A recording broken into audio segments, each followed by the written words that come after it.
Great. Welcome,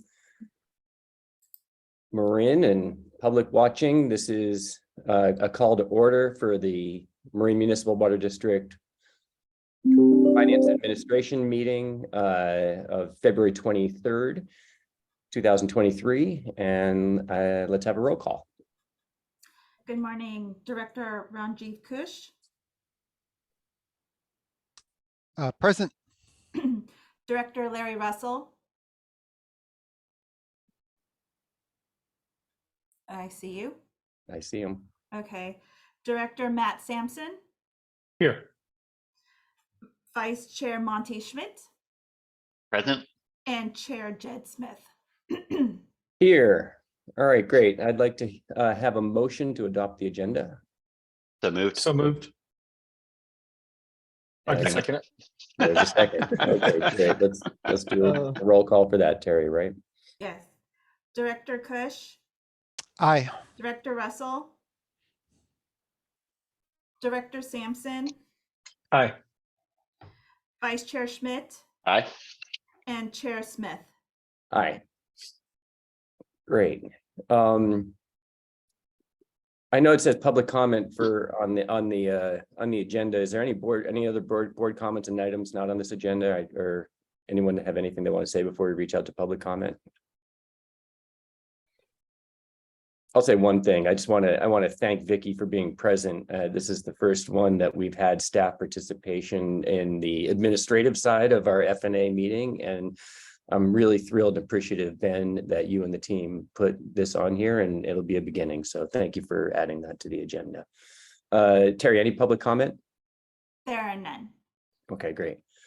So let's go on to have a motion to approve the minutes from the previous meeting.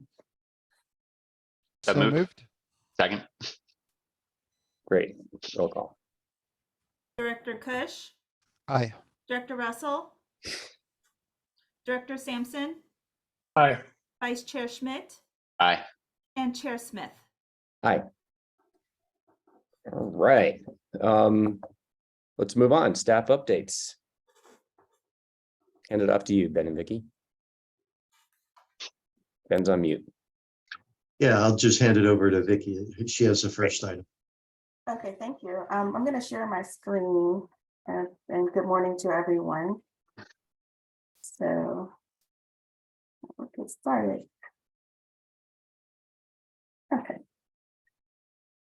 So my updates for today, I'm going to go over a few items. One, I'll talk about employee separations, turnover analysis, some employee data, and recruitment activity and employee engagement activity.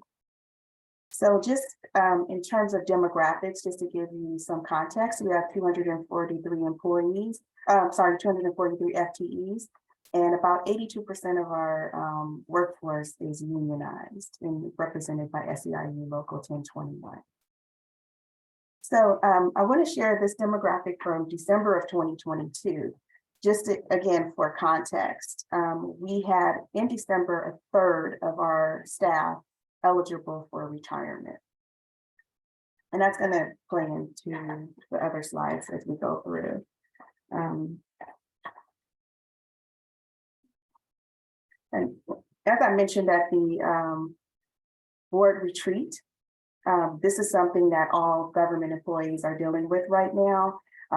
Facing a large number of retirement eligible employees because a lot of the baby boomers and younger are eligible for retirement. So this is something that everyone's dealing with right now. So I wanted to give you a turnover analysis. So I mentioned retirement, right? Our retirements typically occur in December. So you'll see a spike right here at 5.0 in December. Our turnover analysis our turnover rate is 1.2%. The turnover rate in the industry for utilities is 3.3%.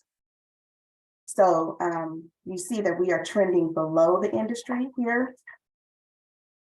However, the industry is actually trending higher over the years. So in the past 5 years, utilities have seen more turnover And I'm not sure, I can't speculate why that's happening. It could have been COVID, could have been that they also had a lot of retirement eligible employees. It's just hard to tell. But for Marin Water, we are still trending lower than the industry. So you're that's- saying that the average monthly turnover for utility is almost 40% of the, is this eligible people So in, it's, in a year? 3.3, I guess, times 12, is that how it works? yeah, so on average, they have 3%, once a month, 3.3% of their staff leave. Wow. But that'd be a third over a whole year. Yeah, it's the same question I asked Vicky when we reviewed Yeah, this. 'Cause that's Vicky, it seems staggering. But as Vicky noted, when we looked at the historical trends, we did see this increase in the last few years in the utility sector. And I think that follows generally what so many employers have seen in the COVID, post-COVID timeframe. Obviously, that's not sustainable for any organization, but it does reflect kind of what's going on generally in the employment across sectors. Got it. all right. So I want to share our separations over the past about 6 years of separations here. So in 2017, we had a large number of employees retire, and then it started to slow down a little bit. During COVID, pretty much people stayed in place, but we did have some people leave, but generally speaking, people stayed in place. Then towards the end of 2021 and at the beginning of 2022 is when employers started experiencing the great resignation, people rethinking COVID, and those type of things. But then also we couple our numbers with our retirement eligible here.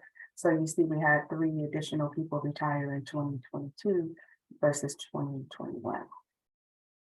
Got it. So those are our separations. And then you see we had 13 voluntary resignations. And so just to share what those the reasons for those resignations are here in this slide. So some people found employment closer to home, or they got promotional opportunities closer to home. We had 2 people who were temps and they found regular jobs, and 2 people moved out of state. And then we had a person leave who had been here for less than a year, and it may have been a fit matter. I'm not sure. So there's Vicky, if I could, I don't see a real change in trends for anything other than retirements, maybe. But do you agree? To me, this, from 2017 and onwards, it looks pretty steady. yeah. And are you referring to this slide? Yeah. Yes. It's pretty steady, but we do have, like I said, a large retirement eligible group of employees. So there is a little bit, and then we had the COVID, great resignation. So it's steady. Yes, it's pretty steady. Yes, to answer your question. Right. So I guess I don't see anything that jumps out as changing in terms of voluntary separation or involuntary. That would indicate that there's something to consider with respect to employment practices. It looks like we're pretty steady state. Yeah. I don't know. It's not totally. So 2018, 2019, we had 13, and in 1 year, this year, we had 13. So right. So, but it's not steady. Yeah. 2017, we had a large number. And yes, fewer people retired. That's possibly, depends on when they entered the organization, exited the their age and those type of things. And then you have more people. And then again, like I said, COVID, people kind of held steady, and then they started making moves again. So, okay. The other thing people are seeing, if we go back to that last slide, that as the shift from classic retirement to pepper retirement that has less long-term benefits, less inducements to stay, the expectation is overall we'll have in our public sector industry more turnover than we've historically had as a long-term trend, not that we're seeing that now. Got it. So again, these are our voluntary resignations. And so with the retirements and resignations become vacancies. And so these are our vacancies right now. And I probably should have picked a different color, but the ones in purple are the ones that have activity on them, recruitment activity. So here's the universe of vacancies for us right now. What does that mean, Vicki? The ones in purple, so for example, the assistant utility maintenance workers in purple. I have a person, actually, I'm going to make an offer to a person today. He just finished his physical today. Okay. The water resources specialist, we have second interview scheduled for next week. Mechanic is in background, you know, those type of things. And so the key lesson here is that your little office that you guys have is immensely active right now recruiting. Absolutely. You see the purple. Yes. And if I could add, as we move through the purple, we'll be filling the black. So Yes. we're actively moving through it. Right. Thank you for that, Ben. Yes. So for example, the construction inspector was just approved by the board on Tuesday. And so we'll be moving that one into the queue. So we're, you know, yes. Thank you, Ben. All right. Was that actually a vote that we had? Just to approve that one? Yeah, it was on the agenda. Yes. Is on the consent calendar. So do we need to approve when folks move from black to purple? You know, it's actually an interesting question. Typically, these positions are in the budget, and by adopting the budget, they're approved to be filled. We have a legacy from maybe 20 years ago where the board wanted to, for cost controls, review the filling of positions. I'm very open to revisit that because it seems kind of redundant from a process standpoint. So which of these have we approved to fill or not fill? Are the purple all approved to recruit and the black are not yet? No, that's not correct. The purple are all approved, and then you approved the construction inspector on Tuesday. You approved the customer service representative on Tuesday. That's posted now. But we did, this is in black. The construction inspector is in black because it's next in queue, right? Yep. You approved the assistant associate engineer, and now we're getting that posted right now. So you did those on Tuesday. And so those are on the regular bi-monthly board meetings. That's when we review these. Correct. Got it. And so the next one will be in 10 days or so. Yeah, in which case we're planning to bring the communication specialist, FYI. Okay. All right. Maybe some more. Okay. Thanks. So, sorry, Vicki, just to Ben's comment, and I don't know if, you know, how other board members will feel about this, but I would be inclined to reconsider this, you know, ongoing approval of positions and instead incorporate it into the budgeting process, if that's possible. It just seems a little odd to me we go through that exercise Yeah, every 2 weeks. if I can speak to that quickly, I mean, I think that's perfectly appropriate. The reason, as our general manager pointed out, the reason why we have a practice of putting the request to fill on the consent calendar was specific to the board's interest at the time. But that we can add that to sort of a list of items that we're looking at, sort of policy procedure modifications to bring to the board as an item to shift that, eliminate the requirement that already identified budgeted positions must come to the board first before they get filled. Yeah, I think it could have. Oh, I'm sorry, Larry. No, on the other hand, what does it hurt And Molly, you said that these are on the consent calendar. That was not historically the way that it was done. That's correct. That's correct, Director Russell. They were actual on the regular calendar, and the board did work with staff to say, let's go ahead and move them to the consent calendar to make it a little bit of a faster process. You're right. Yeah, Larry, it's a fair point. I would just say carrying legacy issues that are no longer needed for the original purpose, it does make sense to clean those up. And this was initiated, as I understand it, during a time of back in the early 90s where we had flat rates and cost controls and really driving to No, a very it's much later than that. It was initiated when David Bihar was on the board. So it's maybe 10 years ago. okay. And I'm not pitching one way or the other, but I would say that if we're losing $1 million a month, we're still in a kind of a budget issue, just for fuel for thought, without taking a position one way or the other. I'm neutral on it. I never really understood it from the beginning. I understand the logic that Ranjiv is saying, which is it's already been approved. What difference does it make? On the other hand, it's a pretty innocuous effort, and it's pretty low key for the board to have it on, especially on the consent calendar. So, food for thought. Well, I'd like the fact that we're starting to review these in meetings. So I'd like the fact that Vicky is now going to be at least presenting this list or openings, at least on a monthly basis. So that's helpful for us to know what's happening. It does feel innocuous to me. I think I wouldn't mind continuing it for a little while, unless it's a real burden for staff. If it's so not a burden, it's helpful.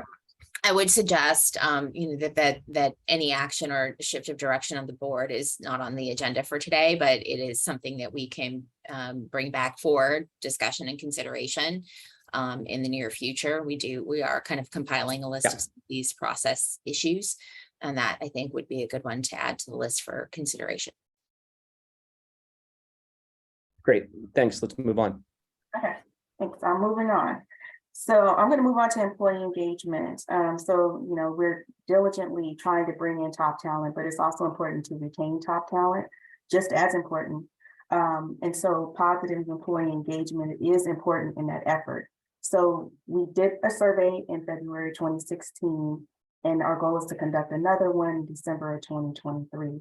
The survey objectives are to measure the perception of how employees feel the company treats them, and how we treat each other. And we're going to use Gallup so that we can compare our results from the last survey and to identify trends with respect to that. So, and Gallup has surveyed millions of organizations worldwide, and they're an industry giant in employee engagement.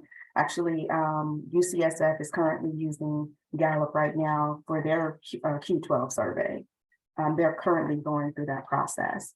So that's what we're planning to do with respect to employee engagement.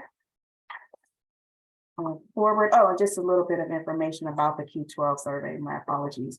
So they do ask questions, like I mentioned, how employees treat each other and how employees feel at the workplace. There is a social aspect of work because we spend a lot of time here. So they do ask questions like, I have a best friend at work. I know, and in addition to the social aspect, we're also, people need recognition and feedback, right? So I know what's expected of me. I have a friend at work. In the last 7 days, I've received recognition or praise. My supervisor or someone at work cares about me as a person. In the last 6 months, someone has talked to me about my progress. So those are the type of questions in the Q12. So just to give you an idea. And Go ahead. Sorry, keep going. Yeah. So those were the same questions that were used in the 2016 survey. And so again, like I said, Gallup has done extensive research on what measures employee engagement. And these are the questions that trigger the responses that they need to measure the level of engagement at an organization. So these are results from the last employee engagement survey. So I just want to give you a little bit of information in terms of detail definitions, right? So engaged employees, that's the green. They are enthusiastic about their work, and these are definitions from Gallup. So these are enthusiastic people. For those who are not engaged, they are satisfied. They can be satisfied, but they're not emotionally connected to the workplace, and they're less likely to put in the discretionary effort. But they're still doing the work. They're just probably not doing the discretionary work. And then the actively disengaged are those people who are disconnected from the workplace, and they can jeopardize their teams, right? So they're actively complaining or things like that, right? So we had in that survey, we had about 51% participation of that survey. And as you see here, we were 2% away from the US average in terms of engaged. And then overall, 70% were not engaged, and the US average is 72% were not engaged, and the US average is 70%. So we're 2% away from the engagement. But again, you see this number here, the 37% versus the 18%, that was the actively engaged at that time. But I want to dive into that in the next slide. So, but before I go there to the next slide, the middle is 3.51%, and this was our mean in 2016. So we were 0.9 short of the middle range in 2016. So Gallup breaks these down by tenure because that's a very important aspect of reviewing this data. So people with less than 5 years of service were really at the top third. So, for example, 0 to 5 years at Marin Water in 2016, they were in the top, the 5 people, highly engaged, motivated staff.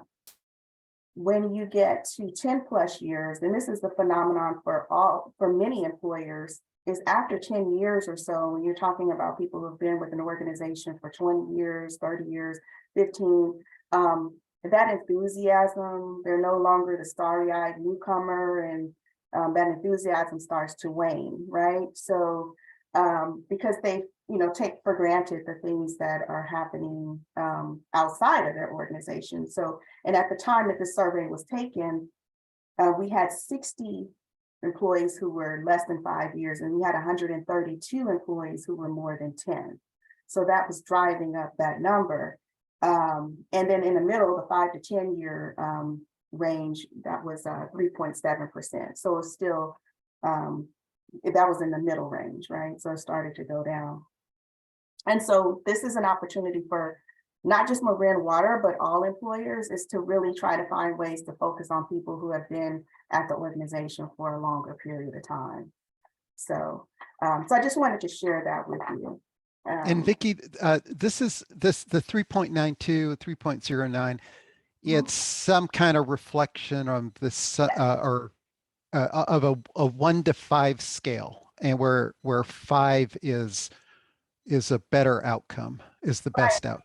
Yeah, 5 is the best outcome, and the middle part of it is the middle is 3.51 to 3.8. That's the middle of the scale. And so for here, you see with people who are newer employees, they are in the top of the scale. They're towards the top. And then with the people who have been here for longer than 10 years, which at the time, like I said, 132 people, they're trending below, right? Towards the bottom. Okay, thank you. Okay. So we're going to redo that survey to see what outcomes we get. Our mix of employees has changed because we've had a lot of retirements. So I want to get, are we at a point where we can ask some questions? I guess first thing is, can I ask, what did we do when we saw the results of the 2016 survey? Did we put anything, did we take any or identify any steps that we wanted to take in order to address what was, to me, looks like clearly a concern about that our staff is not engaged, or a lot of people are very unengaged. Did we identify any things did we talk with the union? What happened based on those results? Well, Monty, I'm sorry, Director Smith, I thank you for that question, and that is a great segue to my next slide. Okay, I also have some questions about the survey and how we go forward, but sorry, let's let you finish your presentation then. Thank you. All right, so the outcomes of the survey, an engagement committee was formed, and there was a task force and a committee. And that from there, a list of items were developed. And so the committee worked through the list of items, and they actually worked with the managers and supervisors in facilitating getting a lot of those things done, right? The things that were on the list. Some were like, tuition reimbursement, the process, right? Some people found it cumbersome. That was like one example. Leadership was at the core of that. Communication was at the core of that list. And so we did provide leadership training in addition to working through all of the items on the list. So those were outcomes from the 2016 survey. And then in addition to that survey, but we have ongoing engagement initiatives. One was we're going to continue the leadership training for managers and supervisors. And then we talked about at the retreat, a training needs assessment, making Marin Water a learning organization, where we'll have some assessment of technical and soft skills trainings for different classifications and departments so that we can better deliver services. Although we I think we do a pretty good job now, but just keep that going and keep the tools sharpened for our organization. And then we talked at the retreat about the departmental communication effort, where we're going to have, try to make sure that their one-to-one meetings are happening and division and department meetings are going on, so that people can get information and there's clear communication. Communication was also on the list, right, from the engagement committee. And then to add to that, we added diversity and equity inclusion efforts. And again, like I said, we're going to do another survey. So in addition to that, we also, we implemented a work from home policy. The district had a telework policy. It was very cumbersome, and I think in and of itself was a deterrent for telework. And there was no culture, right? The culture of telework didn't really even exist. But after COVID, things changed. We revamped our telework policy and came up with a work from home policy. And now people can work from home for up to 2 days per week. So that's a nice thing, especially with people living outside of the service area. And we had very, really, really outdated policies. Some of them were from 1980. And so those policies have been updated. And again, the Gallup survey says that people want to know what's expected of them, right? And so when you have old policies, what is that saying? It's saying a lot, that you're not caring to communicate what's expected. So our policies have been updated. We also had I want to say, there was a process of promoting people, but there was no process, no documented process. And so we developed an actual process where we had objective criteria that people need to meet in order to move from one level position to the next, where it's appropriate and for the organization. And I touched on that a little bit at the retreat, but that's important too for employee engagement, because now, employees in certain classifications, they have something to look forward to, they can, attain the next level in their job classification. So in 2022, we had 5 people move to the next level. And actually, so far in 2023, we've had 4 people in January move up. We had promotional opportunities. 20 people have been promoted, and those are competitive promotions. And so when you look back at that list of vacancies, keep in mind, some of that is churning from within, right? Where employees have had an opportunity to compete. And because we do have a highly skilled population, or workforce rather, sometimes our employees are the best candidate for the positions. And so they end up moving into those positions after they have competed for it. Just yesterday, I gave a person a job offer, and it was competed. It was open to the public. The person competed just like everyone else, but one of our internal candidates prevailed in the process. And so those type of things, people look at, opportunity to move and grow within an organization. Those are things that contribute to positive employee engagement. And as you see, that happens here. And Vicki, trying to keep us on the clock. I think we're just about out of time here. Okay, sure. And I'm sure there might be a couple of questions that folks have. No problem. On my last slide. Thank you very much. And then Job Share, we introduced that program, and we had an employee who was able to go back and get a bachelor's degree through the Job Share program. And we enhanced our commuter benefits program, and then COVID compliance. Well, that doesn't seem very important, but it is very important when we're in a pandemic that people feel safe in the workplace. And so that contributes to employee engagement. So in summary, we're experiencing an increase in retirements, and, voluntary separations are not unique to Marin Water. And our turnover is below industry standards, and recruitments are underway, and we're preparing to measure engagement. So that's it. That concludes. Thank you. Okay, why don't we go around the horn and ask for any comments for Vicki at this time? I'll just cold call folks. Matt, any thoughts, questions? Ranjiv? Vicki, I think it's hard to add to the list of items that you're addressing with respect to building engagement.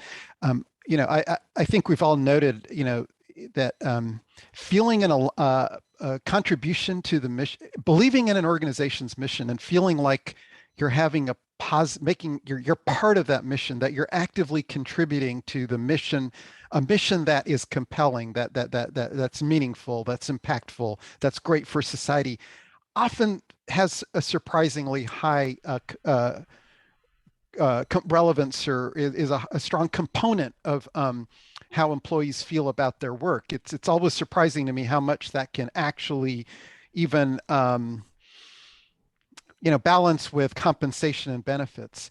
I don't know how to there's obviously, it's hard to think of an activity or an intervention that strengthens that type of engagement with the mission and feeling of contribution. But if, maybe this is a challenge for all of us, as board members and managers, to be thinking about ways in which employees can, that we're trying to really ensure that employees feel like they're contributing to something big and with purpose. I'm looking at the survey from 2016. I think it'd be great, Vicki, if you can send it around to everybody and make sure that they have it. The mission and purpose rated is one of our highest by our staff. So it was a 3.8, which is interesting. Still not high enough, and I think we could do better, but I think that's a really good point, Ranjiv. Related to that, so it'd be good if we can forward that to everyone. And anything else, Ranjiv? Ranjiv, if I could just briefly respond, I agree with you. I think one of our initiatives that Vicki showed, communications, and the intention is to develop a standard approach. So every employee has participation at staff meetings, meets routinely with management, and that brings them into the bigger context of what's going on and how their role fits in. So I personally believe that's a key element, and really putting the standards we develop into performance plans of managers and supervisors to ensure that we stay connected in that way, not just the day-to-day tasks, but the bigger pictures and how it all fits in is a key part of that, I believe. And maybe to throw out, board members might become more involved with those staff meetings and, back and forth as well, as a possibility. But thank you. Great. Larry? I have a question. It's not a proposal, but what is the basis of the 2 days a week for homework, either direction? What was the consideration made? Why isn't it more? Why isn't it less? So we feel it's important to collaborate. So, Tuesdays and Thursdays people are in the office and we're able to, do more collaboration that way. Or, collaborate better. So it's basically tummy rubbing? I mean, it's just a decision, not. Wait, you're asking why only 2 days, Larry? Either way, Ben, I'm asking why only 2 or why 2? Why not? Yeah, Why not more? I think what Vicky said is a key part of it.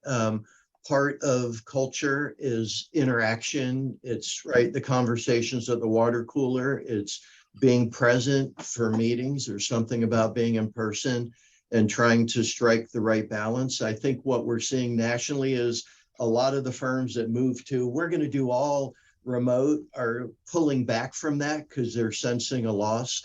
And I'd say the 2 days is pretty much where the vast majority of districts and organizations have fallen. So I think it's a pretty good place, and we give an option of 3 days to pick your 2 days. And of course, the key point is only a segment of our employees have that option, right? So 60% come every day regardless.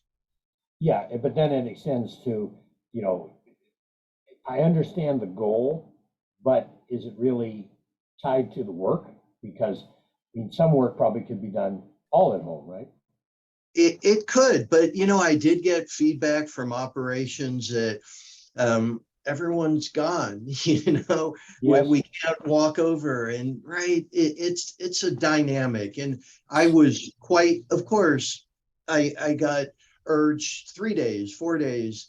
And, I think it's much easier to go forward than to go to 3 days and have to pull that back because entitlements build up and that sort of thing. I think we're right now in a pretty good place. And as work from home evolves and adapts, there are areas in the organization like customer services where the work they do does really, except of course covering the office, fit. And we are looking at that as maybe a longer term pilot to expand that in that area and check it out. I find it interesting, Ben, that my understanding is the state of California has decided exactly the opposite. So they've decided that when a job can be done at home, it's okay to do it at home. That's my understanding. Whether that's official or not, it's official in the sense that's what they're doing. Hey, Vicky, let's take this as a to-do for the next meeting that we have in the month. And let's look at, I think one thing that's really important is how many of our employees and staff live near us, like live in the district. And my anecdotal evidence is that it's a minority. And so the telecommuting is going to be very, very important for some people. And frankly, it's probably going to be a recruiting tool. However, the more people that live near us, the better, as far as I'm concerned. The more in the office, it's usually better. So let's just have that as another metric. And anything else, Larry? No. Right. And let's look at other agencies like the state of California or others, and let's just see if we're outliers. To me, it feels like an appropriate from what I've seen in other corporations. Monty? Look at other agencies in terms of what their telework or the number of days. Okay. Yep. Just Thank you. Great. So, Vicky, thank you for this. And just to echo what Jed said at the start, it's really great to have you here and to have engagement around our employees. So thank you. And I want to just throw out a couple thoughts. One is in terms of the survey, I'm always mindful that those of us who show up on these calls are the 18% of the staff who are not part of the union or on board members. And so I'm always curious, and we get emails, I think you guys know that, from the union representatives about concerns. And I want to figure out some way to bring their voice forward in a way that makes sense, that is constructive and helps address that low engagement, which I from a survey that's been shared with some of us, I think it was just something the union didn't look good. Didn't look like things have gotten, maybe they were worse and they're better and the numbers are improving. We didn't get a trend, but it looked in ways to me that concerned me. And so I'd like to figure out some way to engage our union employees in the development of a survey. And I'm not wedded to Gallup. I don't know whether Gallup is a good survey or a bad survey. It's the one to keep going with. Things are changing a lot. This is 6-7 years ago when this was last done. I would encourage us to get a survey that is going to serve us going forward. So I wouldn't be wedded to it. I'd ask you to just give some thought to whether it's the one to continue. I'd also like us to be able to add questions. There's just a survey that's created for the nation, is not our district. And so I'd like us to be able to look at the survey questions and make sure that we're asking questions that really are specific to us, to our district. So I'd like us to be able to do that. And I do want to encourage us to try to do this survey sooner than the end of the year, if we can. It just seems to me that something like this shouldn't be too complicated. I feel like I get surveys all the time these days, that you want some that you can generate online yourself, kind of thing. So just to give some thought, like, could we, if we go with a different service or a different methodology, could we do this sooner? Because I also want to make sure that we're uncovering the questions that get at where employee satisfaction might be related to that our survey won't uncover. And I think a dialogue with the union around that could help. Vicki, let me take a crack at it and then we can move on, because I think we're getting tight on time.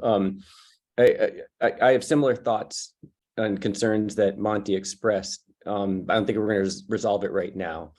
The survey that I think Monty is referring to from the union staff is concerning, without a doubt. It was material. It seemed like it was a large number of people, and whether it was the right way to do a survey or not, it doesn't matter. We should address it, and we should figure out how to respond to it. And so that should be reviewed internally, and we should figure out how to maybe do our own that relates to similar issues that seem to have come up. And so that's another way of saying I agree with Monty that we should be able to have maybe some input on what questions are asked. And so let's think about it. I don't think you need a response right now. I do like the fact that we can use a survey that was used before, like Gallup, so we can do an apples to apples comparison. So I'm not saying we shouldn't, but it is an opportunity for us to think about it. And I'd also agree that if that staff survey is even half true, then we have an urgent issue right now, and waiting a year to get to it would be, it sounds like too long. So maybe, as you have your incredibly busy job right now, we consider in the next time we get together, and I think a month is probably good, that we think about that. How do we respond to that staff survey? How do we conduct an appropriate survey going forward? And how do we try to accelerate it? Is that okay, Vicki?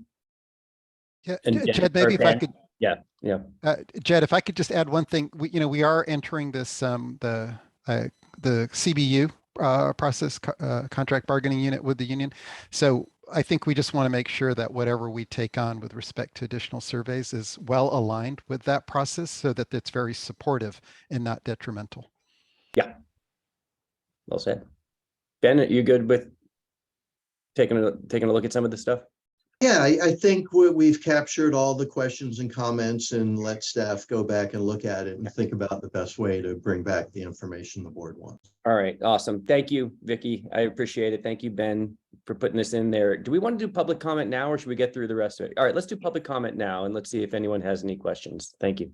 Thank you. We do have one speaker, Larry Minikes. Just remind you that you have 3 minutes, sir. Everyone has 3 minutes, not just Mr. Minikes. Everyone has 3 minutes. I sure appreciate that. Also, I wanted to say to both President Schmidt and Director Smith's comments is looking at this going forward in a proactive way. What can the board do to impact these metrics going forward? And I'm glad that this discussion is going on. Thank you. Thank you. And we do have one more speaker, Mr. Roger Roberts. Go ahead, sir. You can hear me, I trust. Yes. I think it's a very good idea to involve the union in the development of the survey because they are the interface for most of the contacts between executive staff and the people on the floor. So I think that's a good idea to incorporate union input. Thank you. Thank you, sir. There are no further speakers. Great. All right. Now I think we're going to be handing this off to Ben for our monthly financial update, which will roll into our quarterly investment report and rate setting process. So we have a lot to cover. Brett, Ben, can you just give us a sense of what goals you want to achieve in this, how we can make sure we come out of this meeting supportive and helpful, and any sort of recap from the last meeting would be helpful to make sure that we're moving in the direction that you want. Brett, you want to, I mean, the first item is our routine monthly update. That's largely informational and responding to questions from the board. The following item, we are presenting a staff recommendation that you'll see, and we're very interested to hear specific comments from the board on acceptance or refinements to it to allow the rate setting process to move forward. Yeah, thanks, Ben. And as you mentioned, there's 3 items here. I think we'll take them one by one. The first 2 are routine items. The first one here on your screen, hopefully you can see it, the financial update. Next one will be the quarterly investments, which again is a quarterly standard report. And then we do have a lot more to cover on the rate setting item number 3. So if it's okay with you, Director Smith, I'll go pretty briefly through these first 2, being mindful of time, so we can have some more time for more full discussion on the third item. The financial update is updated each month. We're at 58.3% of the fiscal year. We're starting to see that kind of turnover of where we were ahead of the curve on revenues because of the timing of the seasons. Now we're starting to fall a little behind. Again, this is expected and or consistent with previous projections. So I won't spend a lot of time on these revenues here. I think we've covered them in the last couple of months, although I'm happy to take any questions if they do come up at the end. Water sales revenue by month. I made a slight tweak to this slide just to kind of be a little bit more precise about the lagging nature of our water sales. So you may recall in prior months, we were of our annual budget, we were ahead of the linear pace, but I kept saying we're actually behind where we expect to be. So this is a different way of showing it. Budget to actuals, and budget just kind of reflects typical usage patterns. Actuals are actuals, obviously. So you can see that we've been 20%, kind of coming back towards 10% in the smaller months, but about 20% behind budget throughout most of the year. January is typically one of our smallest 2 months, billing cycle wise and usage wise. We actually saw a little bit of an improvement in terms of financials there. So 91% for the month of January, but still on the whole year, we're 83%, meaning 17% behind budget on the volumetric water sales target. Service charges and watershed fees over here to the right, those are fixed fees. Those come in much more regularly. And so we're tracking right about budget for expected actuals there at 99 to 100%. This is a graphic view again of the water sales, in particular, the more variable revenue. Over here on the left is our last year results. And so you can kind of see how beginning September, October, we really started to diverge as our community conserved in response to the drought. That level kind of stayed as we made it through our way through the spring, and we ended up with a $12 million loss.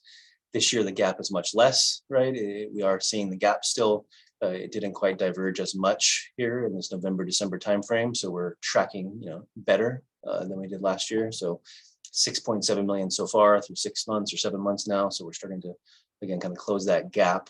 And I'll show you in the next slide how that projects towards the end of the year. But generally speaking, this is good news in the sense of financials, where we're not losing as much ground as last year, and we're able to revise our projections in a positive direction, as we'll talk about here. Water consumption, again, this is the main driver of water sales, obviously. So you see the historic reduction last year, fiscal 22. If we compare the current year to kind of the top end there in fiscal 20, we're still about 23% or so behind where we were through January in fiscal 21. Although we are, like I said, making progress, and we're seeing a little bit of a rebound compared to last year. Just generally speaking, this number here, 12.5 in terms of acre feet, it's about 10% increase over where we were last year. So again, beginning to make ground and beginning to get back to a more normal consumption pattern. Expense side of the house here, again, I won't spend a lot of time on it. We're really tracking where we expect to be in almost all categories. Personnel services being the laggard in this case, and I think Vicki covered that quite a bit in the last item. Due to our vacancies, we're having savings there. A lot of it is intentional, some of it is just turnover. And then we talked about capital projects. Those are less linear, they're more lumpy, and when you include prior year encumbrances, we're going to be ahead of the linear curve here, but that's not unexpected, and it's not a concern at this point. So this is the slide I do want to take a second on, because it is more of a forward-looking slide, how we'll end the year, and it really informs a lot of what I'll talk about in my third item today in terms of our forward-looking financial planning for the next 4 years in the rate cycle. But the board may recall that we had 3 scenarios going through December: a 25% reduction, 20, and a 15. So based on 6 months or now 7 months of data, we've taken the 25% scenario off, because it's pretty clear we're not going to be in that territory. So we're hovering here between this 15 and 20% in terms of reduction in water sales. And so the numbers kind of bleed down through here.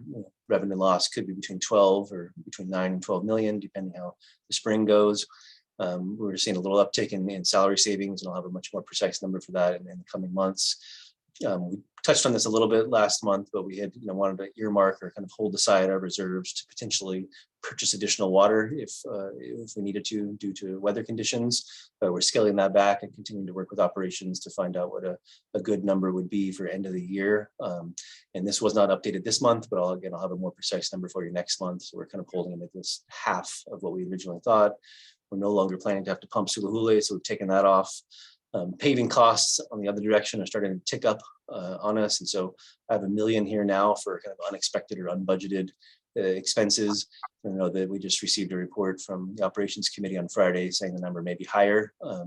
And so there's a little bit of timing between some contracts and capital and operating that I need to work out with operations team, but I expect this number overall to be a higher number, meaning we expect to have a higher, unbudgeted expense for paving, more than $1 million, but I'll have a better number for you next month on exactly where we think we'll be.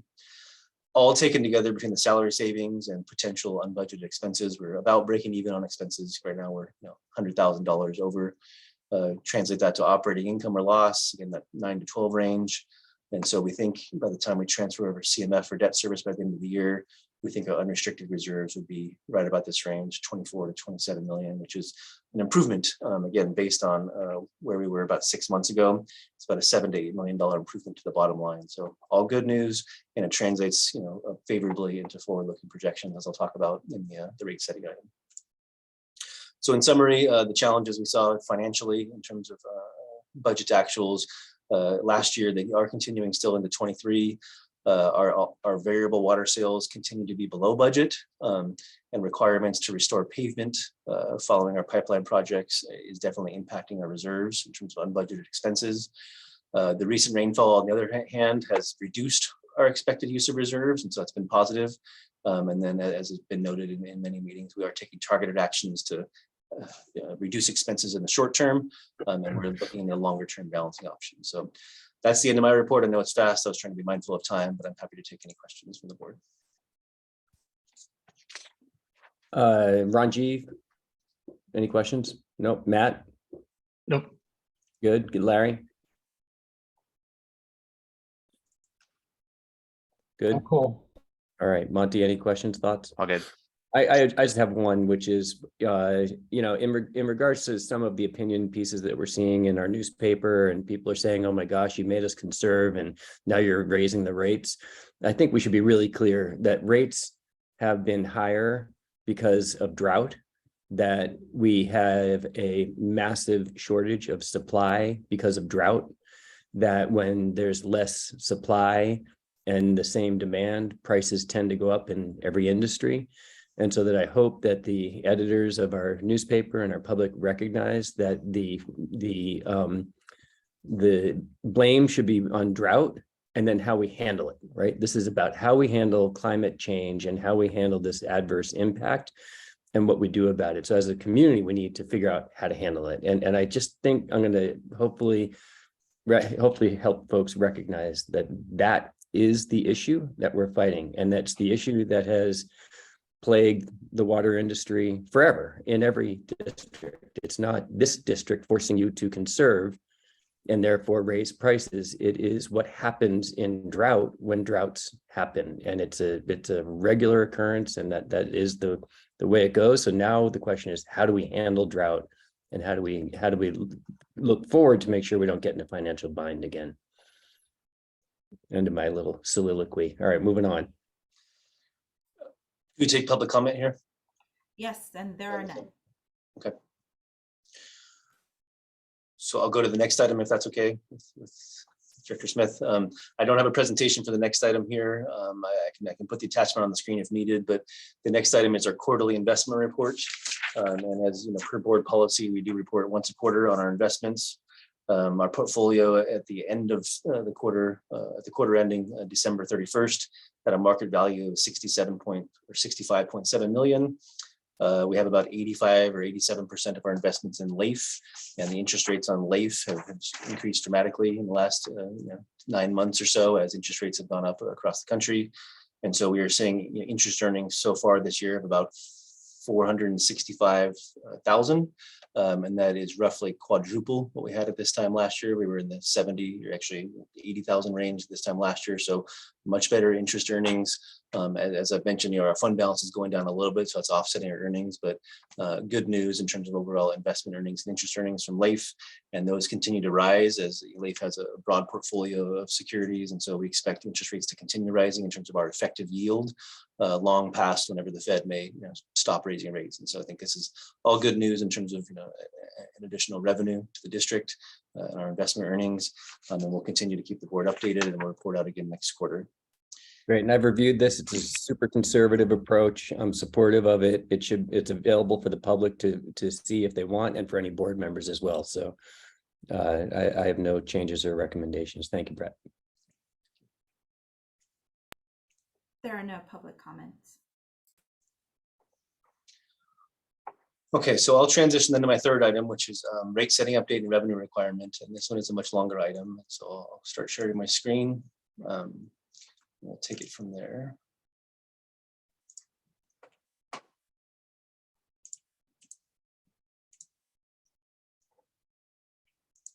Okay, revenue setting update and revenue rate setting update and revenue requirement. The agenda is pretty straightforward here. I'll give a couple slides again, orienting us to the process and rate setting, and talk about why revenue requirement is such a key piece of that. And then towards the end of this presentation, we have 4 scenarios for the board to consider and to provide feedback on. And we'll talk about how that plays into the next steps. But like I said, I'll spend the first couple slides here just reorienting the board and the public to where we're at. The cost of service analysis is the fundamental piece of work underlying the rate setting process. That is comprised of these 4 basic steps: policy and rate review, demand projections. We are now here towards the end of the revenue requirement stage and just about to finalize our rate design. So at the last couple pieces of the stage before we have a formal proposal. Components of revenue requirement: the baseline budget first. That's making sure we can actually provide funding for our existing service levels. We have a $20 million shortfall due to our rate design and inflationary impacts. And I meant to spend a little more time on this on the first item, but this number here, this 20 million, In the first 6 months of the year, we had a 30 million number there, and we talked about that a lot, saying we have a $30 million baseline budget shortfall. Due to the better than expected water sales, that number came down a couple million. And then I've also taken away reserve replenishment out of the baseline look. And so, from feedback from the board, and just to make it more straightforward, we just decided to say, this is just the core operating expenses and revenues, and then reserves are in addition to that, or a secondary consideration. So the true kind of bottom line shortfall is 20 million, again, reflecting better consumption trends, and then also to exclude our reserve replenishment piece of that, and that comes in later. Capital improvement plan, our baseline is right around $20 million. And as we talked about last Friday at the operations committee, and a little bit here this last Tuesday, $20 million is not sufficient to keep the backlog at bay, meaning that we have deferred maintenance at $20 million. The deferred maintenance continues to grow, and so we are not stabilizing that with the $20 million investment. So for the board to consider investments and service enhancements that would be in addition to our baseline. We've been talking about these broad 6 categories: so water supply enhancements, large unfunded capital projects, infrastructure backlog, and that's that $20 million backlog reduction or stabilization, as you'll see in the slides. Service level enhancements, so targeted areas where we think we can best use additional enhancements to improve our services. Reserve replenishment, a couple of different options. And then I've added this, it was kind of embedded in a capital before, but I thought we'd kind of pull it out a little more for this discussion: critical technology replacement. And you'll see that here towards the last few slides. Okay, so the next slides all build off of each other. So they're intended to kind of be similar format. I'm trying to use a couple different color schemes here just to kind of make it easy on our eyes as we're looking through this, but these will all build on each other, and we'll come back around at the end. And so hopefully you can kind of follow the presentation format here, but this is that baseline budget that I talked about as being a $20 million current deficit. So rate revenue is expected to come in about here without rate increases, as the title implies here. So rate revenue currently right around 98 million. We expect that to grow minimally as we have a little bit of a bounce back in demand, but there's no rate change embedded in these numbers. Expenses, on the other hand, are less under our control. So our baseline expenses, no additions, just baseline, those will continue to be affected by inflation as we go forward. So that's kind of the expenditure rise. And you can see with relatively flat revenues and rising expenses, the deficit grows over the years. So 4-year look, the next 4 years of the rate cycle. And I think I explained the positive revision to this 20 million number here, but this is kind of the core first layer baseline without rate increases. And then these next slides are all a very similar format, as I mentioned, and I'm trying to put these out here so that we can talk through the different components. We wanted a comprehensive view of everything we've been talking about in terms of costing, how it relates together. So what you're seeing is water supply enhancement. Sure. Sorry, Brett. On the last slide, if we stick to the baseline budget without rate increases, at what point do we run out of operating funds? Yeah, that's a good question. And so going back to my first item, I think we expect to end the year here in the mid-20s in terms of overall reserves. And so, if we went unmitigated, straightforward on this, we would make it through one more year. And then in 2025, we'd start to be having some difficult financial situations in terms of cash flow. Thank you. Mm-hmm. So for water supply enhancement, I'm going to go ahead and turn it over to Ben here, if that's okay. Yeah, that works. I'll go through these just with a little detail of what these mean. So these first two, electrify Suluhuli. So these next few slides, just backing up a minute, are considerations for the board, and you'll see them later in the scenarios that we'll provide to add on to this baseline budget and expenses that we have in front of us. So this slide is our water supply alternatives. The first two, electrify Suluhuli and connecting Phoenix Lake to our system, to Bontempi, are near-term capital projects that we can implement that were identified as, we're kind of calling them no regret options, that under any water supply option, we'd want to move ahead with these and begin to increase our water supply resiliency. These projects don't change the game necessarily, but everything matters, and these have been identified also as very cost-effective projects on $1 per acre foot. The next one, maximize Sonoma water, is really just an operational financial decision-making that allows us to bring in additional water beyond our minimum take or pay amount of 5,300 acre feet to ensure that we have the finances to kind of top off our reservoirs and increase how much comes from Sulahuli, with the understanding that we do that in the spring. We'll be talking this spring to the board about bringing in additional water. We'll be nearly full, but going into the summer, do we want to top off, with the understanding that if we have a wet year, we may have wished that we hadn't, but it is an important protection from droughts that obviously we don't know necessarily water shortage when that may occur. The next item is to implement the roadmap, and on the 28th, we're going to bring hopefully convergence to decision-making on where we're going in terms of water supply, short-term and long. And this is funding to support the technical work going into leading into design of the larger projects. And the last one is to support the implementation of the large projects. And while today we don't necessarily know which projects will ultimately emerge, we do know that they're costly. And here we'll have $10 million that will well position us to implement a large scale through bond offering, through debt, but this will cover the debt service for a large water supply project. So you can see in total a little over $1 million a year in addition, again, to the baseline budget. Hey, Ben, I have a quick comment on this. I actually do think this is game changing. And I know you said not quite in the beginning, but this is the beginning of us looking at short, medium, and long-term water supply and storage enhancement opportunities. And the first three are short-term. They will have a massive impact on our ability to be resilient when the next drought happens. And so this will give us, several thousand acre feet of opportunity that we don't have right now. And so that's a massive change from what we had before.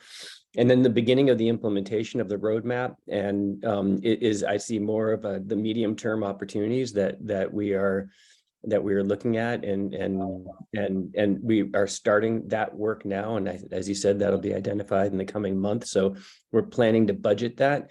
And then the water supply reserve is the long-term effort. So now we're recognizing that we're going to probably need some massive investment.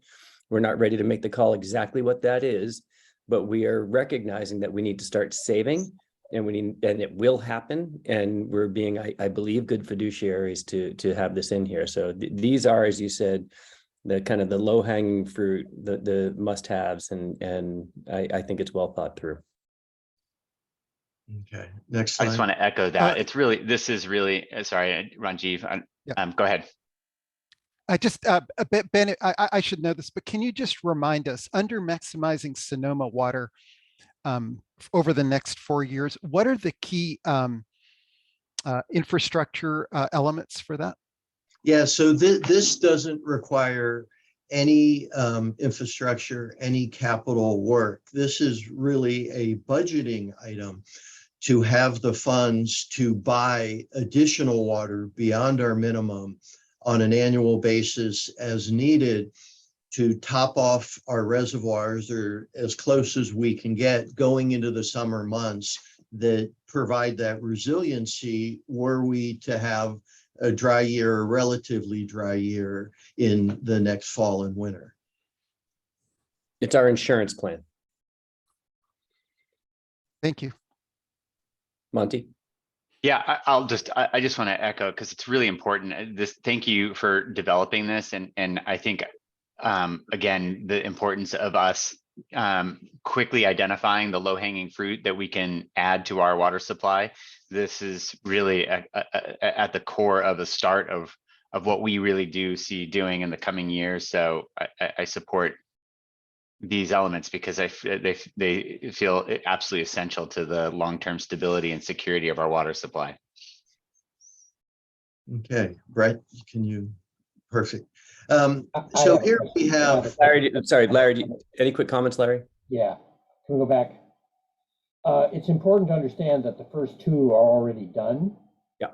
In a sense. What is the difference in cost then, I mean, Phoenix, we can hook up and do hook up when we need to.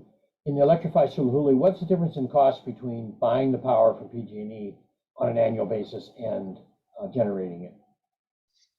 Yeah, so it's a good question. There's a practical element of having it electrified. We can just switch in on and off as needed. So we'll use it more often because it's very laborious to go out there.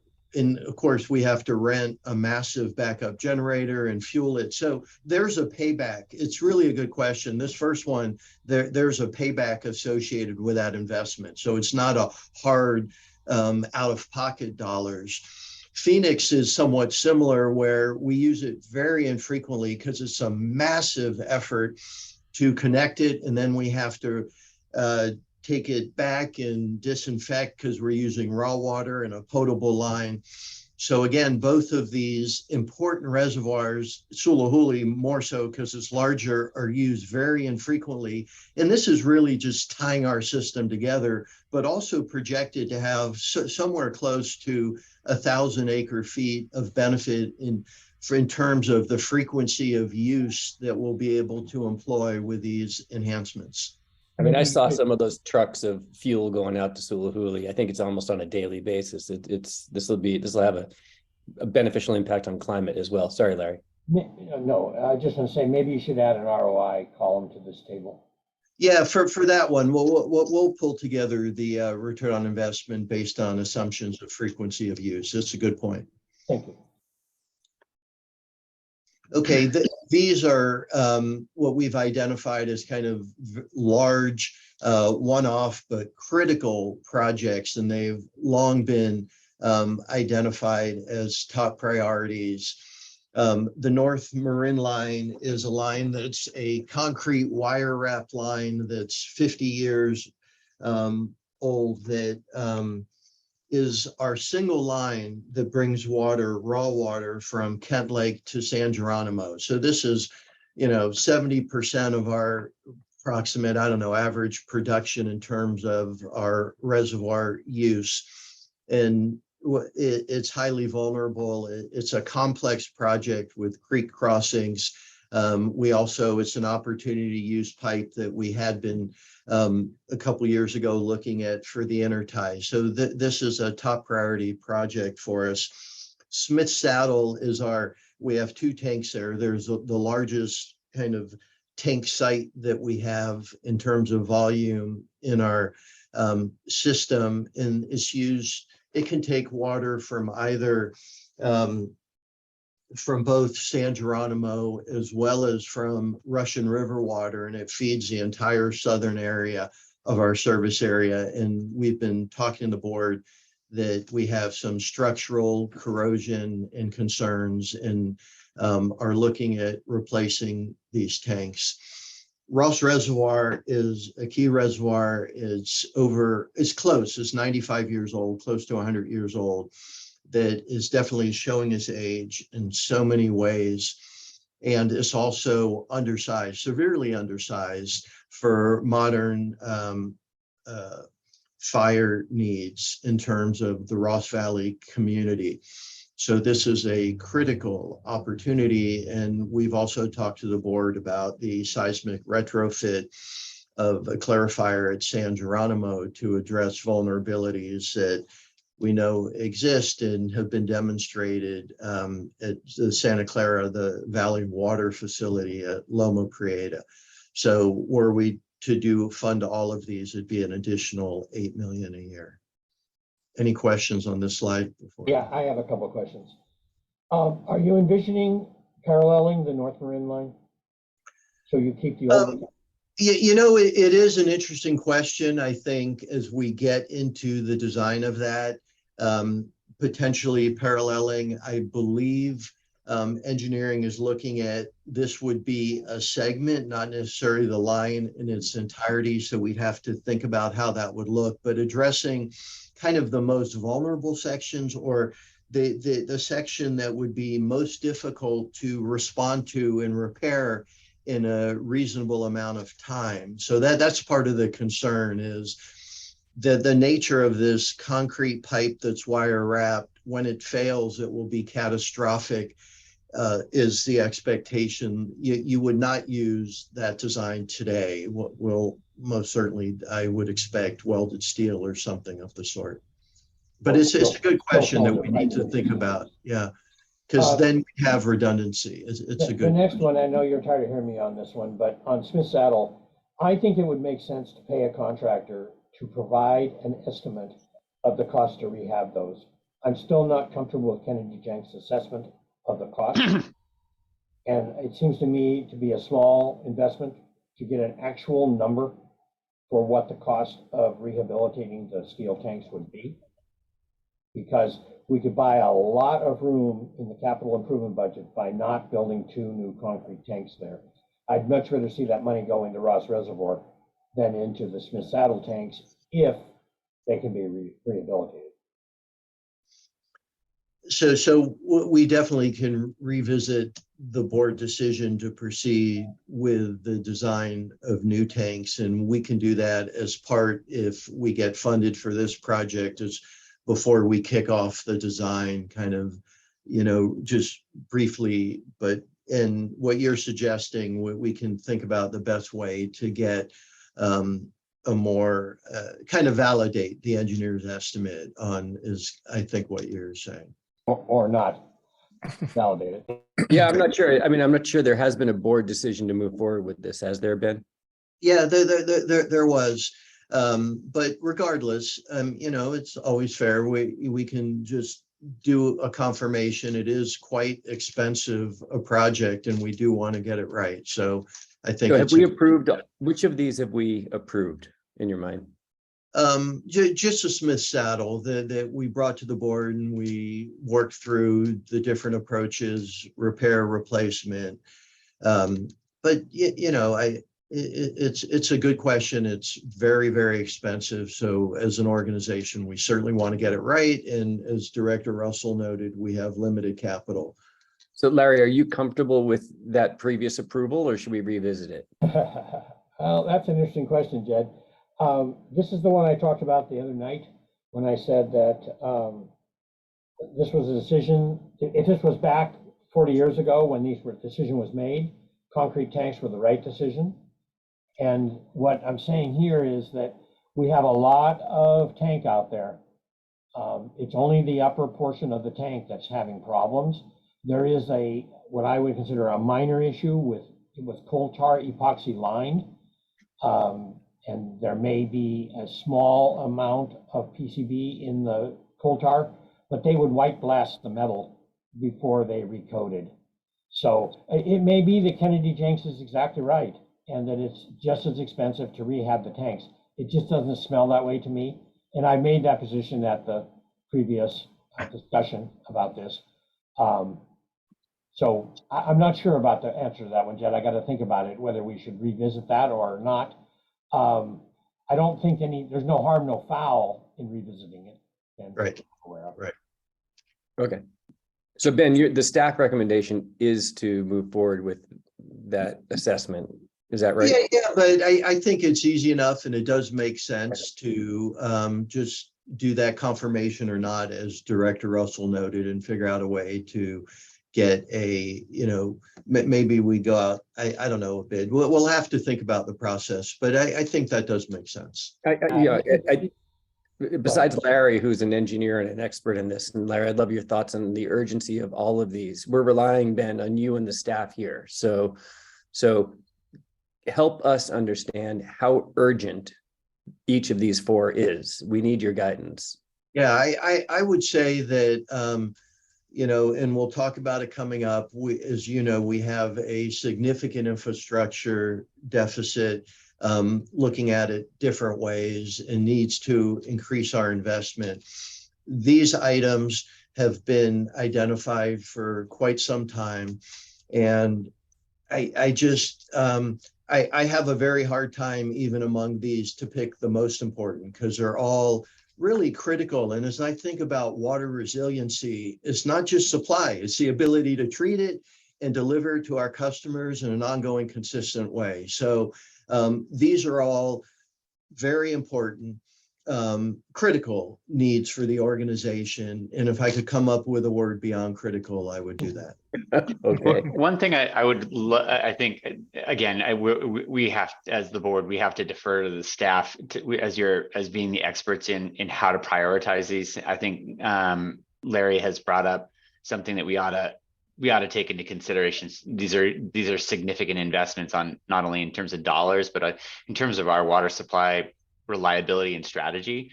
So I think we need to get a handle on this, obviously, really quickly. So I think we should find maybe it's the time that we get together back again on our next board meeting, have sort of a sort of a refined recommendation about how to prioritize these.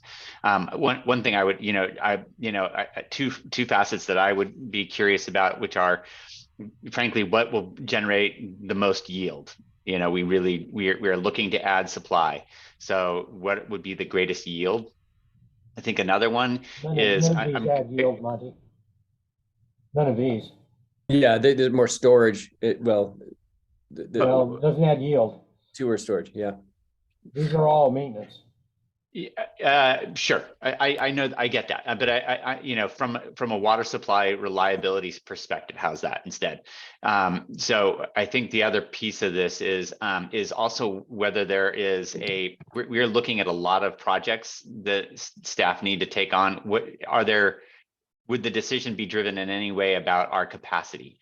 Recognizing we are looking to do a lot of things in the coming years, and maybe there's some wisdom, maybe there's a smart strategy about which ones we approach based on our capacities, so that we don't overload our staff and we get things done, on time.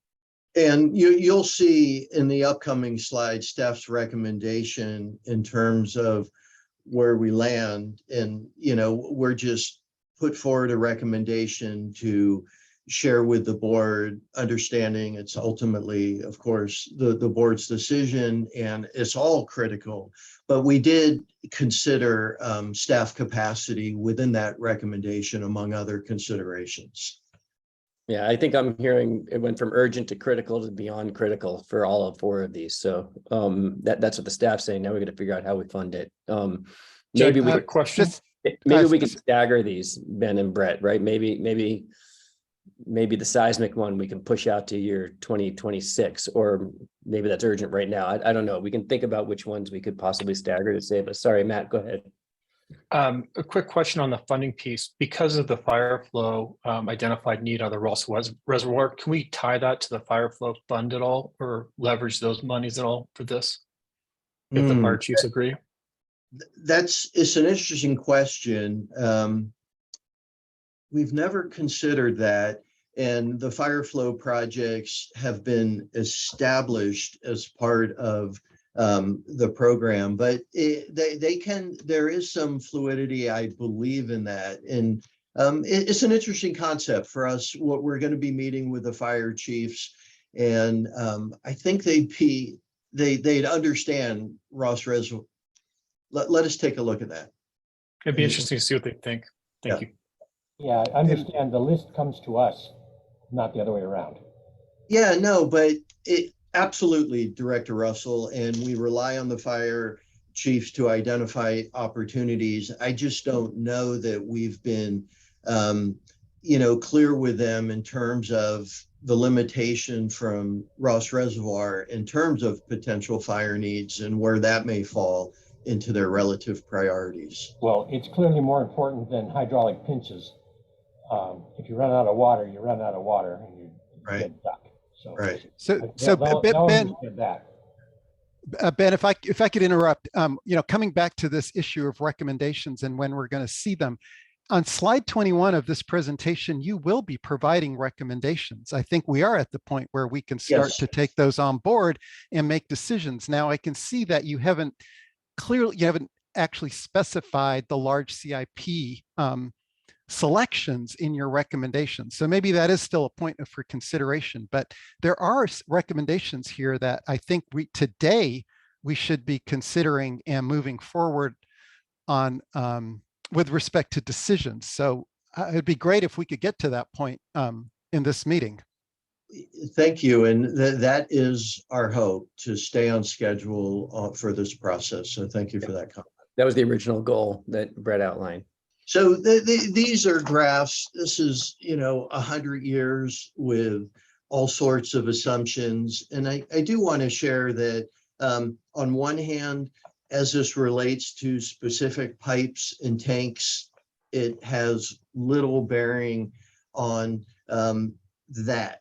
Meaning that this is really a very high level look, yet it's important, and to look at this and understand possible trends that we could see in terms of length of pipelines. It shows, with 8 miles, 9 miles a year, we're able to bring the backlog down over, 40, 50 years. With 4 miles a year, it continues to go up. So currently we are replacing 4 miles a year. 2 miles of that 4 miles is fire flow, and it's not all necessarily aligned with that. But generally, fire flow projects are certainly replacing old lines, but it's driven by fire flow capacity, not condition necessarily. So this just gives an indication to the board and public on what it would take to really bring that backlog down over what time. We have a similar graph with tanks, and you can see, to begin to stabilize the backlog, it's recoding and rehabbing 3 tanks a year. To bring it down, it would be more of 4 to 5 a year. Still over quite, a 50-year time frame. And similar we see with pump stations. To stabilize the backlog, 1 pump station a year needs to be rehabbed, and to go bigger, we're able to bring that backlog down.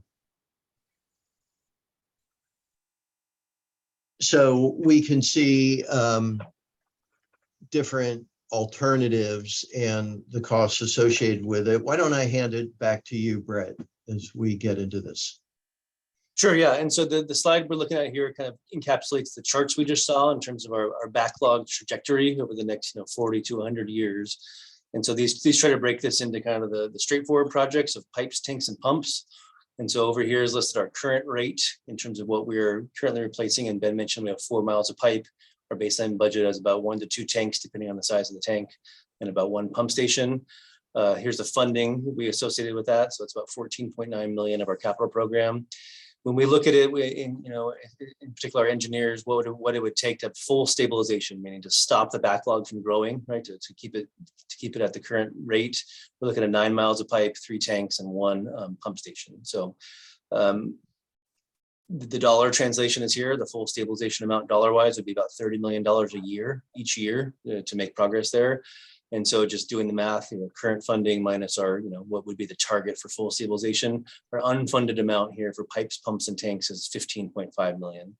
And I would just note here, and Ben kind of showed that because of the glut or the bubble there of all the pipe we put in the ground during the 50s and 60s, we're going to face this, pressure in the sense of the replacement schedules for a lot of that pipe here over the next 10 or 15 years. So that's a real hard bubble to get past on pipes. Once we get past that, it's a more normal curve. And I mentioned on tanks, size, material, and condition really makes a big difference on how big of a tank we rehab or replace and how many per year. But generally speaking, these are good rules of thumb, as we're about funding half of what we need to, 15 million out of 30. So this 15 million over here would be what's required to fully stabilize this backlog. A similar slide here. This is for our other part of our capital programs. We call them our other asset classes, but everything outside of pipes, pumps, and tanks. So a little bit less of a defined, perfect, replacement schedule or industry standard. But as our staff has looked at these, we spend about $8 million a year currently funding for capital equipment, which is vehicles, heavy equipment, firefighting apparatus, lab, survey, and telemetry. Treatment plants have a variety of packages to improve them and keep them up to date. We call them our treatment plant bundle, but typically that's fire resiliency, roof replacement, electrical panel upgrades, and just overall process improvements. along the watershed, a variety of projects as well that we're funding about $3 million a year. $6 million would be required to fully fund our BIFIP, our spillway repairs, actuator valves, retaining walls, culverts, things like that. And then facilities is a much bigger bucket of things, mostly kind of behind the scenes, admin building here where we work, Courtyard, and Sky Oaks, kind of run of the day things like roof and carpet replacements, also, potentially upgrading our AV and our EOC capacities. And we know we need to continue to make progress towards ADA upgrades, and we'll have phones and computers. So some of the run of the mill stuff, but nonetheless, not small dollars. So bottom line, we're spending about $8 million currently. If we wanted to really kind of be ahead of the curve and maintain our replacement schedules, it'd be about 17. So we're about halfway funding that. 8.5 remains unfunded. And if the facilities one, it just dawned on me, but importantly, there's a linkage to Vicky's presentation. And as we think about facilities in terms of a professional workplace, as we had a major water line break and flood our admin building. It is showing its age, and it has a number of issues that, at some point we're going to tackle, but even small things like carpet replacement and the like does have a feel to employees that we're investing in the workplace as well. So before you go back to, sorry, I just want to, I want to make sure we understand what's being included there in the unfunded stabilization. Is that basically these are essential things that if we're not doing, we're basically falling into a state of decay, that where vehicles are now becoming potentially unreliable, especially vehicles like firefighting equipment, which we need to have a high degree of reliability. This isn't about upgrades and improvements above and beyond what we currently have. This is about maintaining our current facilities. Yeah, that's exactly right. Okay, that's exactly right. It's just to maintain current facilities, and I think to your note, the longer we go, especially on vehicles and firefighting apparatus, not only is it less reliable, parts are harder to find for little maintenance, little repairs and then small maintenance. And then the next generation, with the environmental regulations and all the new technology is actually much more expensive. So you kind of, maybe saving a little bit of dollars in the short term, but then reliability, parts availability. And then the next time you do go to make a big order, it's going to be a lot more than you may have thought in your replacement schedule. So to your point, this is all just, within our current services, not expanding, but the farther we fall behind, the more expensive it gets. I'm not sure. And I also want sorry, Larry, just to maybe make up another part of the way I see this is that we're kicking the can down the road for some future board and community to have to bear an increase in cost because of deferred maintenance. Yes. Okay. I just think that's an important point. What Thanks. I Sorry, was gonna Larry. say, Brett, is I'm not sure I agree with your assessment that the older equipment is less reliable. It's just older. Things like fire trucks get very little use. And we've been very successful in purchasing used equipment from people like the National Park Service and people like that to decide they want to get a shiny new one instead of the old one. I'm impressed with the district's choice on when they come to the board for replacement of equipment. I'm pretty comfortable there. I don't know about Ben's question about carpet. I get you. That's a tough one. There's no improvement there. That just it might be spirit, but not. It doesn't feel any better under your feet. I think, as we said earlier, we have to depend on you guys to tell us what is urgently needed, because we want to rank them in that order and act appropriately to conserve capital and operating costs wherever we can. But Brett, I will say, I know I've probably been in these conversations 50 times at the district about this truck is too much maintenance. It's too hard to keep it running. Okay, that's fair. Time to get rid of it. But because its paint isn't as nice as the one that would replace it, that's not a good reason to get rid of it.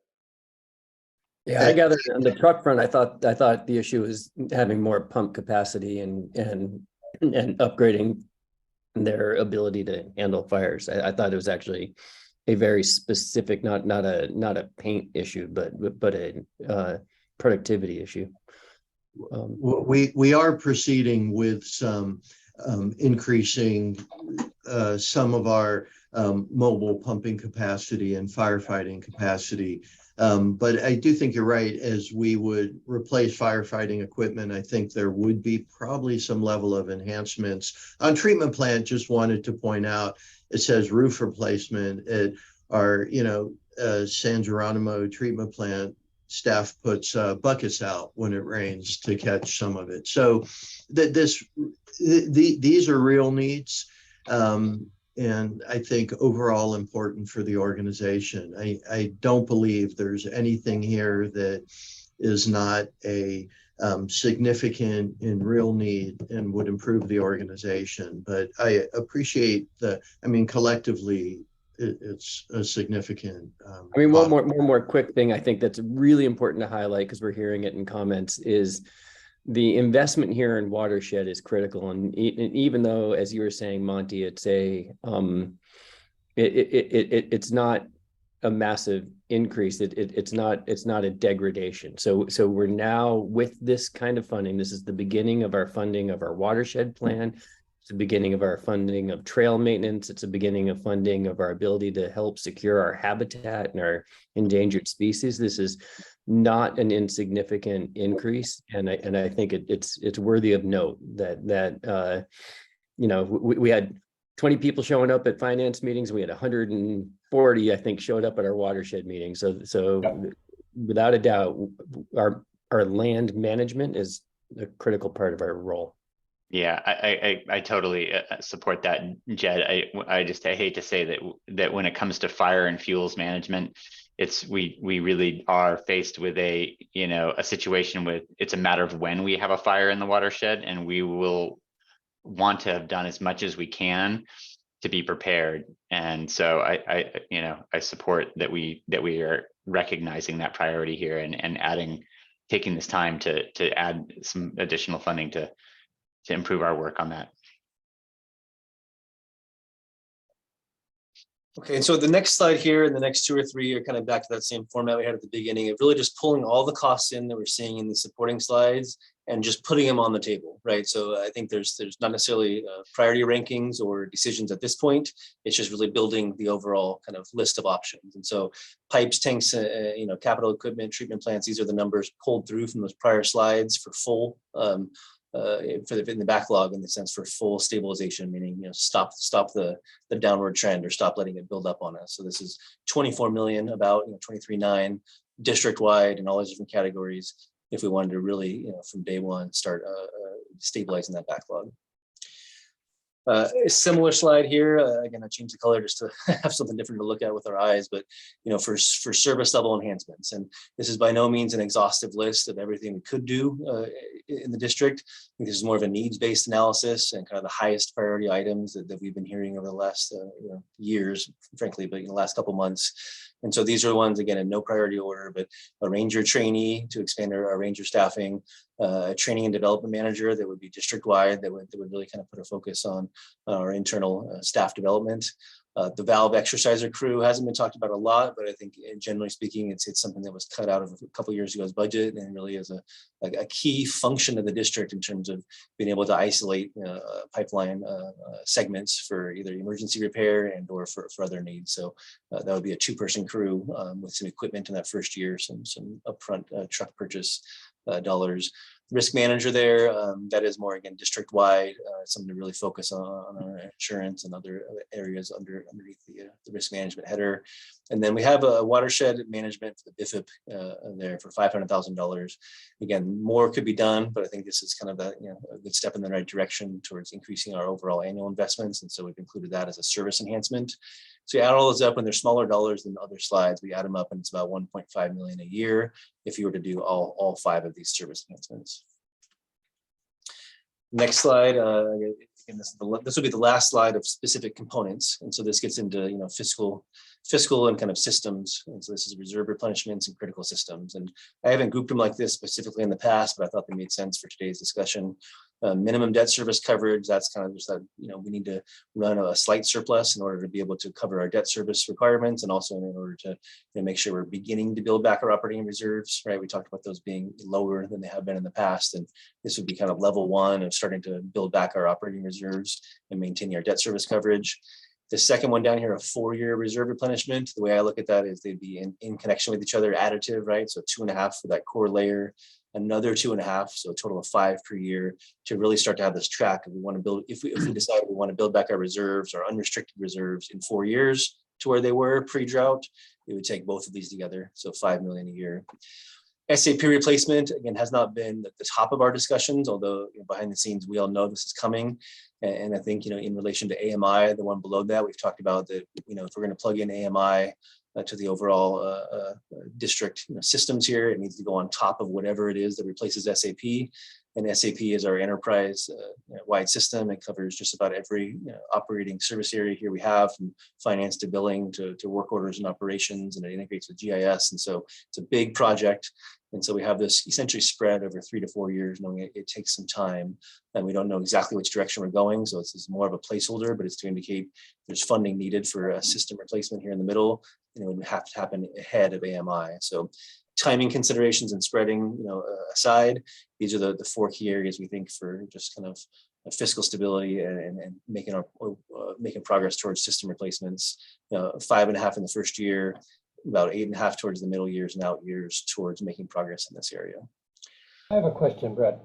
Sure. I know for sure with AMI that we can achieve vendor financing. They're anxious to jump into that market. Is the same thing true with SAP? Could we buy it? I can't imagine it's not true that you could spread the payments over 10 years. Yeah, if you pick one big system, kind of that covers all your functions, they will typically provide financing, and it's typically relatively competitive. So, I think we could cover this in a couple of different ways in the district as we get there. I think the key decision on SAP would be: do we buy one module that is covering everything, or are we buying more specific modules for the service areas? And then that may be harder to find a comprehensive financing source. You may have to self-finance or incorporate it in a debt service offering, but yeah, those are both available for financing. Well, I'm guessing our debt service. Parties. I'm guessing our debt service ability will be better than what SAP would offer us, having been involved. I would guess so too. You just have to probably sold that at Oracle early in my career. They make a lot of money on that stuff. They do. That's right. Yeah. Hey, listen, I do appreciate that the 4-year replenishment. I know that you showed us higher numbers in the past, and I think you heard the board that we do not necessarily need to fully replenish our reserves. So this, I think, is appropriate, especially given some of the other rate options that we've talked about. And without a doubt, the SAP has to happen. I mean, that is an end of life product that we have that's functioning and needs upgrades. And I'm glad AMI is in here, and I'll just reiterate, I just think that's a critical part of our ability to be a modern water district, and as much as we can accelerate that, the better. Okay, so yep, let's keep going. Yeah, we're getting tight on time. Yep. So what this slide here is it takes all of my prior slides and pulls them into one, right? So bottom lines for everything, baseline operating shortfall here at the top, the water supply slides, full funding on each of these, right? Water supply, large infrastructure, deferred backlog, kind of the bottom lines from each of those slides in the past. And you get two numbers like this at the bottom. And obviously, a revenue requirement of this on top of a, roughly $100 million budget, it's a big number. It's a very big number. And so, system-wide, we're looking at, something in a 70%, expansion if we were to take on all this in year one. And then even with a little bit of phasing that I had mentioned, throughout the next 3 years, we're still looking at, relatively not small increases going forward. So I know we talked a little bit about capacity, and then in the next couple of slides, we'll start to address capacity and how we might be able to consider phasing these in. And so just to kind of, again, recap, this is everything we've seen before in the prior slides, the bottom lines together, to the $70 to $90 million range of expanded funding that's required, baseline budget plus enhancements. So I'm going to transition over here into 4 scenarios that we've developed to kind of begin the board discussion and have you all give your input on this in terms of what may be the best strategy going forward with customer bill impacts added to each. And so I would disclaimer that the customer bill impacts are still relatively preliminary in the sense that, we need to run all this back through our rate consultants to get, exact percentage increases. And I guess it looks like I missed on the slide. These are bill impacts for single family residential customers. So we do have other customer classes that would be impacted, but for discussion purposes today, I put single family bill impacts down there, a low water user for each slide. You'll see in the 25th percentile, median, and then the high water user under each of the scenarios. So scenario one, core baseline. If we just said, what we need to do is just stop the shortfall, begin to replenish reserves and nothing else. We don't want to add any services. We don't want to make any progress in other areas. We just want to do the bare minimum essentially and get the district back on track. And so we can see here baseline shortfall, reserve replenishment. We've been looking at something in the 20s and 30s in terms of overall revenue requirements. And that indicates about a 25% change from the current year, with about a 5% increase thereafter to maintain pace with inflation.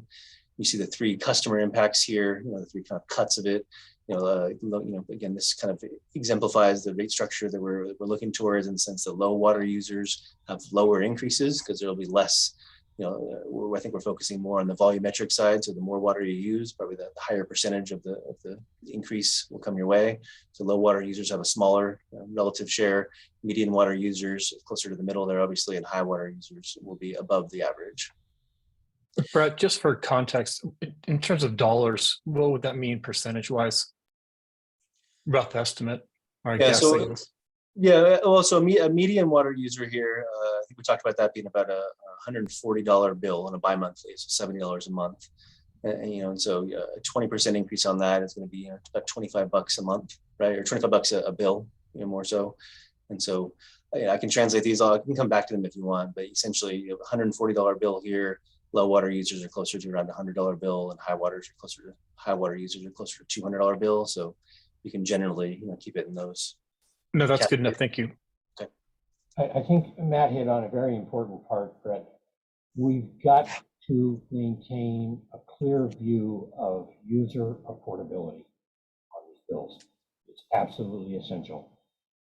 It's easy to sit back and go, well, it's just dollars, but we need to keep that focus on affordability. Agreed. Thank you. So core baseline scenario one. Scenario two, we put together to reflect what it might look like if we did the first two items, which is baseline shortfall plus reserve replenishment and the low level.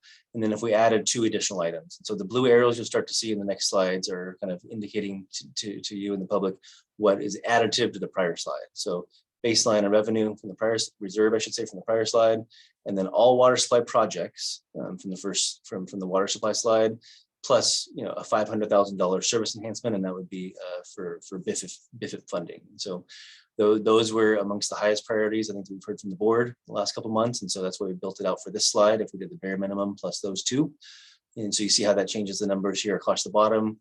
We're into the 30% range year one. Most of this is all year one funding without a lot coming in the future, so you still get the same tail of 5s and 4%. And you can see the customer impact goes up a little bit in each category, right? From a couple percent higher for low water users, into about a 10% or so difference for a high water user. So it starts to really multiply, and kind of its effect is not linear, I should say, as we go higher along the scale. So this was scenario two, again, adding the core bare minimum plus water supply projects plus service enhancements for BIFIP funding. So, Brett, can you just, I think for the benefit of folks, to clarify all water supply projects? I don't think I think that's kind of vague. That kind of sounds like we're doing everything, and these are just we've used different terms. Low hanging fruit. It is. Thank you. Yeah, it is. Oops, where did it go? There it goes. So everything on this page except for the reserve, right? So everything here except for the reserve line. So you notice that was a 9.1 number that I had. So yeah, it'd be all these projects, these four, but not the reserve in that scenario.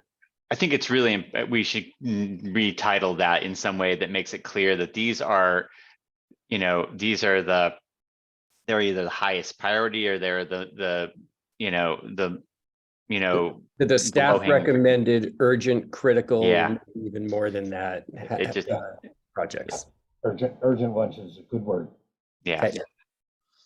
Yeah, I can change that title in future presentations. Thank you.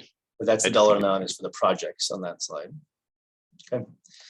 So scenario 3 here, as Director Cush indicated, this is the staff recommendation. And so this includes more, obviously, than the last 2 slides. And so again, we're building these arrows, show where we're building this in. And this really starts to take into account, staff's analysis of all the needs in the district, the opportunities we have to move the district forward, and also being realistic about our capacity to implement projects, right? It also incorporates board feedback. We've been, taking notes in all of our meetings in the last 2 months, and so this incorporates board feedback. And this, I think, is a good, in my opinion, a good representation of where we might be able to land, and kind of covering the highest priority projects in a way that staff can undertake. And it also begins to spread this more over the 4 years. So in terms of that affordability, and predictability that Director Russell mentioned, I think this at least smooths it out a little bit over the 4 years, so it's not such a big hit in the first year. But I'll go down this line by line to kind of show you what we're thinking. So baseline shortfall the same, core revenue or core reserve replenishment the same. For water supply projects here, there's one nuance here that Ben and I talked about, is that I think in a perfect world, you start right away and you have 9.1 million exactly for all the projects we talked about. But I think we know that it's going to take us a little time to get ramped up once we select the projects. And so I think it'd be a little bit of an overreach to say we'll spend all 9 million in that first year. And so I think 4 million may be a more appropriate number for how much we can actually get done in year 1. That may mean that some of this gets pushed out, a year out of the rate setting cycle. But I think, for cash flow purposes, we don't think we can probably do more than 4 million in the first year. This adds the water supply reserve that was mentioned on that water supply slide. And so again, that's kind of setting aside funds specifically for future large scale water supply projects. The large CIP that we had a good discussion on this morning in terms of where would the relative priorities be.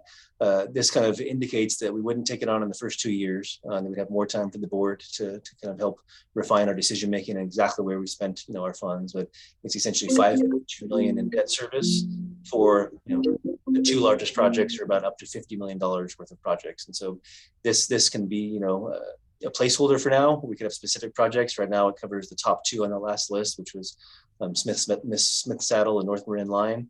But again, this wouldn't happen until fiscal 26, or it'd be time to refine staff's recommendation and the board direction on which projects are funded. Scaled up backlog here. Again, the backlog that we face now is significant. And so, going right into 100%, 24 million a year. Again, capacity wise, we probably don't have the capacity to implement that. And I think we would need time to work this into the budget, to be more predictable in terms of, our ramp up. And so I think we decided that we thought that a scaled up, meaning that, each year we're doing more and more, starting at 3 million next year and working our way up to 12 million by year 4.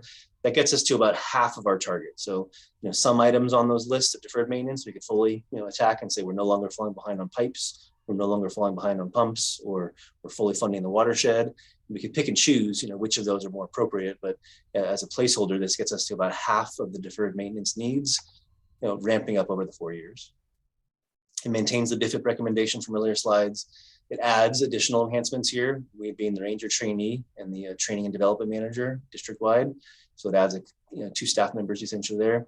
And then it incorporates SAP. And again, this is a critical system at end of life. So we felt from our recommendation, this needs to have a place in the funding scale. So take all that together and you can see it begins to change the shape a little bit, in the sense that it puts a little bit more into year 2. The year 1 is probably pretty similar to the slide before, but 35% increase in year 1 is not small again. Another 13% in year 2, and the tail starts to decrease in future years. But you start to see how the magnifying or the multiplier effect on different water user profiles, you can say, still relatively low for the low water user, in the sense of relatively in comparison to other water users. Median and high start to get into some big numbers. So we're aware of that. But I think, again, it's an opportunity to invest and move the district forward in some key areas and really, put ourselves in a much better position by year 4 here than we would have been in the other scenarios. And so that's what really informs our staff recommendation here. And then I have one more slide just to kind of throw it out there before I wrap up and turn it over to the board. The last slide is, what if we just did it all? What if we just did the full funding, basically that entire menu that I put together a couple of slides ago. With the exception here that, again, we would probably not touch a large CIP project until year 3, but then this is up to 8.8 million. This would be the 100% backlog, still scaling up, to account for staff capacity. All the service enhancements, so it'd be those other two options that we had on the list before, valve exerciser and risk manager.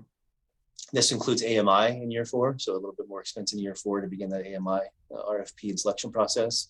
And then it does include that higher level reserve replenishment, which we, in addition to our core reserves and in addition to the water supply reserves. So that would be a very aggressive reserve replenishment pace. And you can see here that these numbers, get to be very large. And so, the numbers play out here. And again, I think, the staff recommendation being slide scenario 3, I think gets most of this, but I did want to show you what it looks like if we just go for it all with a little bit of an eye towards staff capacity to get these done. And so this is my last, content slide, just to summarize, revenue requirement is a fundamental step. We're considering 4 scenarios now. Staff recommends scenario 3. That incorporates both water supply, reserve replenishment, large CIP projects in a couple of years, scaled up funding for infrastructure backlog, just a couple of targeted service enhancements, and then does include SAP. And so based on discussions today, we are going to go back to our rate consultants and get final input into cost of service analysis. And then this, we would incorporate that into the spring process of our Prop 218 notice and our public hearing. So yeah, and if I could, Brett, I just wanted to reinforce for the board that in our recommendation, or even in the subsequent scenario, there's no niceties in there.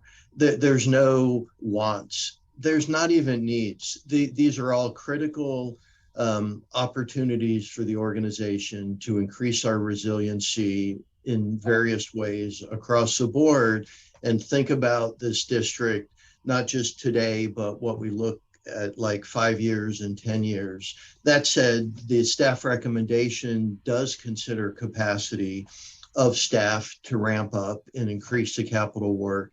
And I think it does reflect the highest level of criticality. Well, I'm not so sure I agree with you on the criticality, Ben. I think we need to look at that a little harder.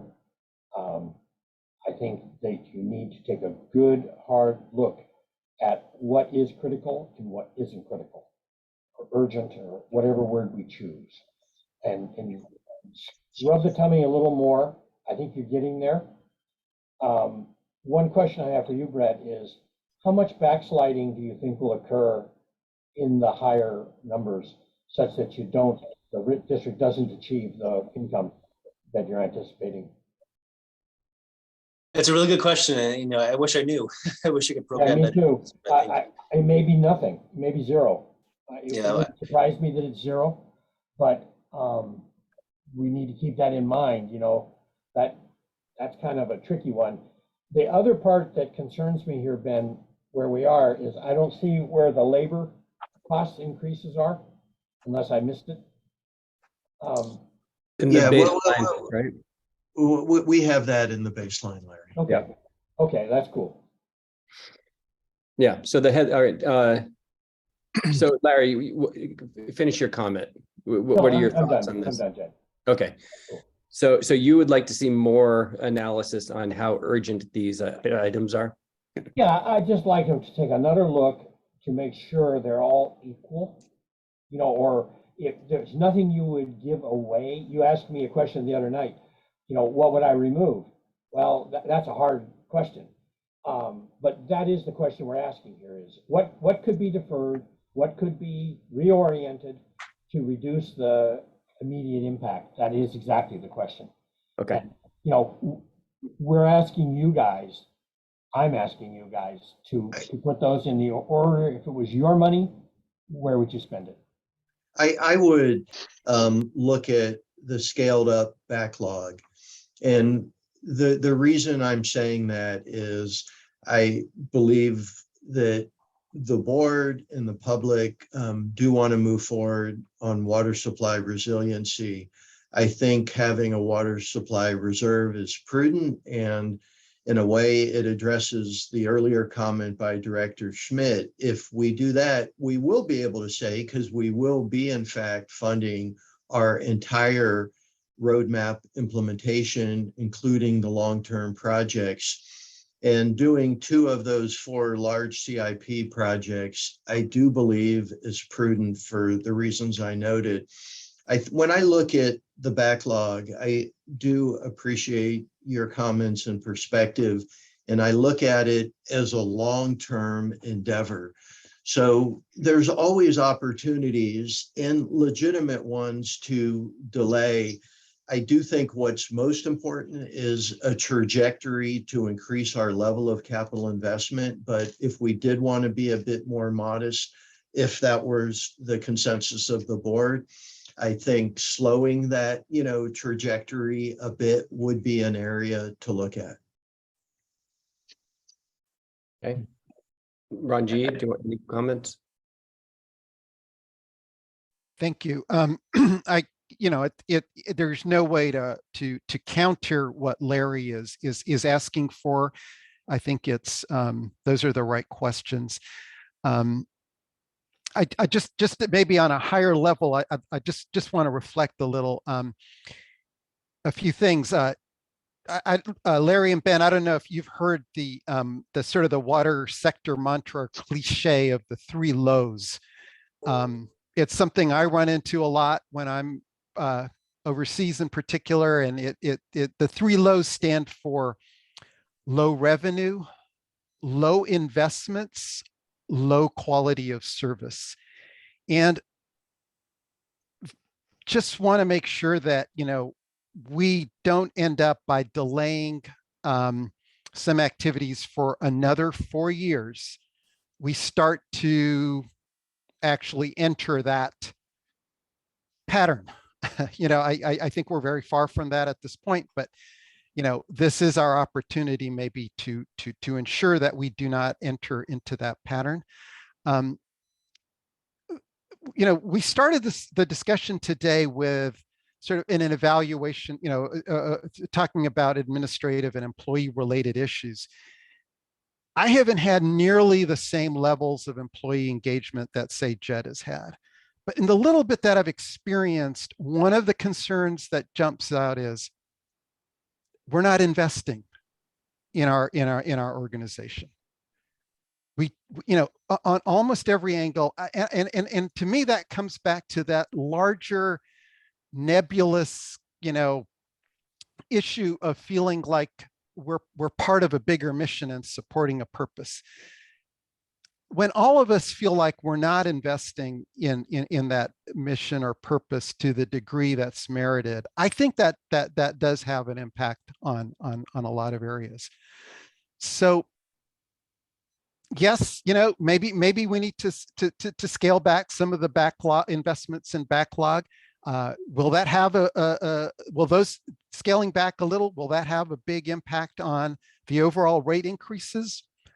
I guess that remains to be seen, but what else are we doing, to the organization by continuing to not invest in some of the things that we've all recognized that are important for the longer term stability of the organization. I'll stop there. My soliloquy. Thanks, Ranjiv. Matt, any? I do, and Brett and Ben and staff, thank you for, I guess, updating these scenarios and putting in context specifically with the capacity for, what can get done, what's realistic and what can't. Yeah, looking at them all as options, it's hard for me to even consider supporting something that doesn't address the water supply piece right off the bat. So that eliminates scenario 1. And as we looked at scenario 2, as an eye, like Larry was talking about in terms of affordability, the numbers don't seem to increase substantially more into scenario 3. And that's why I'd like to see an actual dollar amount. I mean, does someone's bill go up 50 cents a day as opposed to 75 cents a day? And does 75 cents a day get us a lot more stuff to get back on track? And we've talked a lot about the backlog of capital improvements, infrastructure, et cetera. And of course, I'm going to throw another plug in for the watershed and the fire risk we face right now.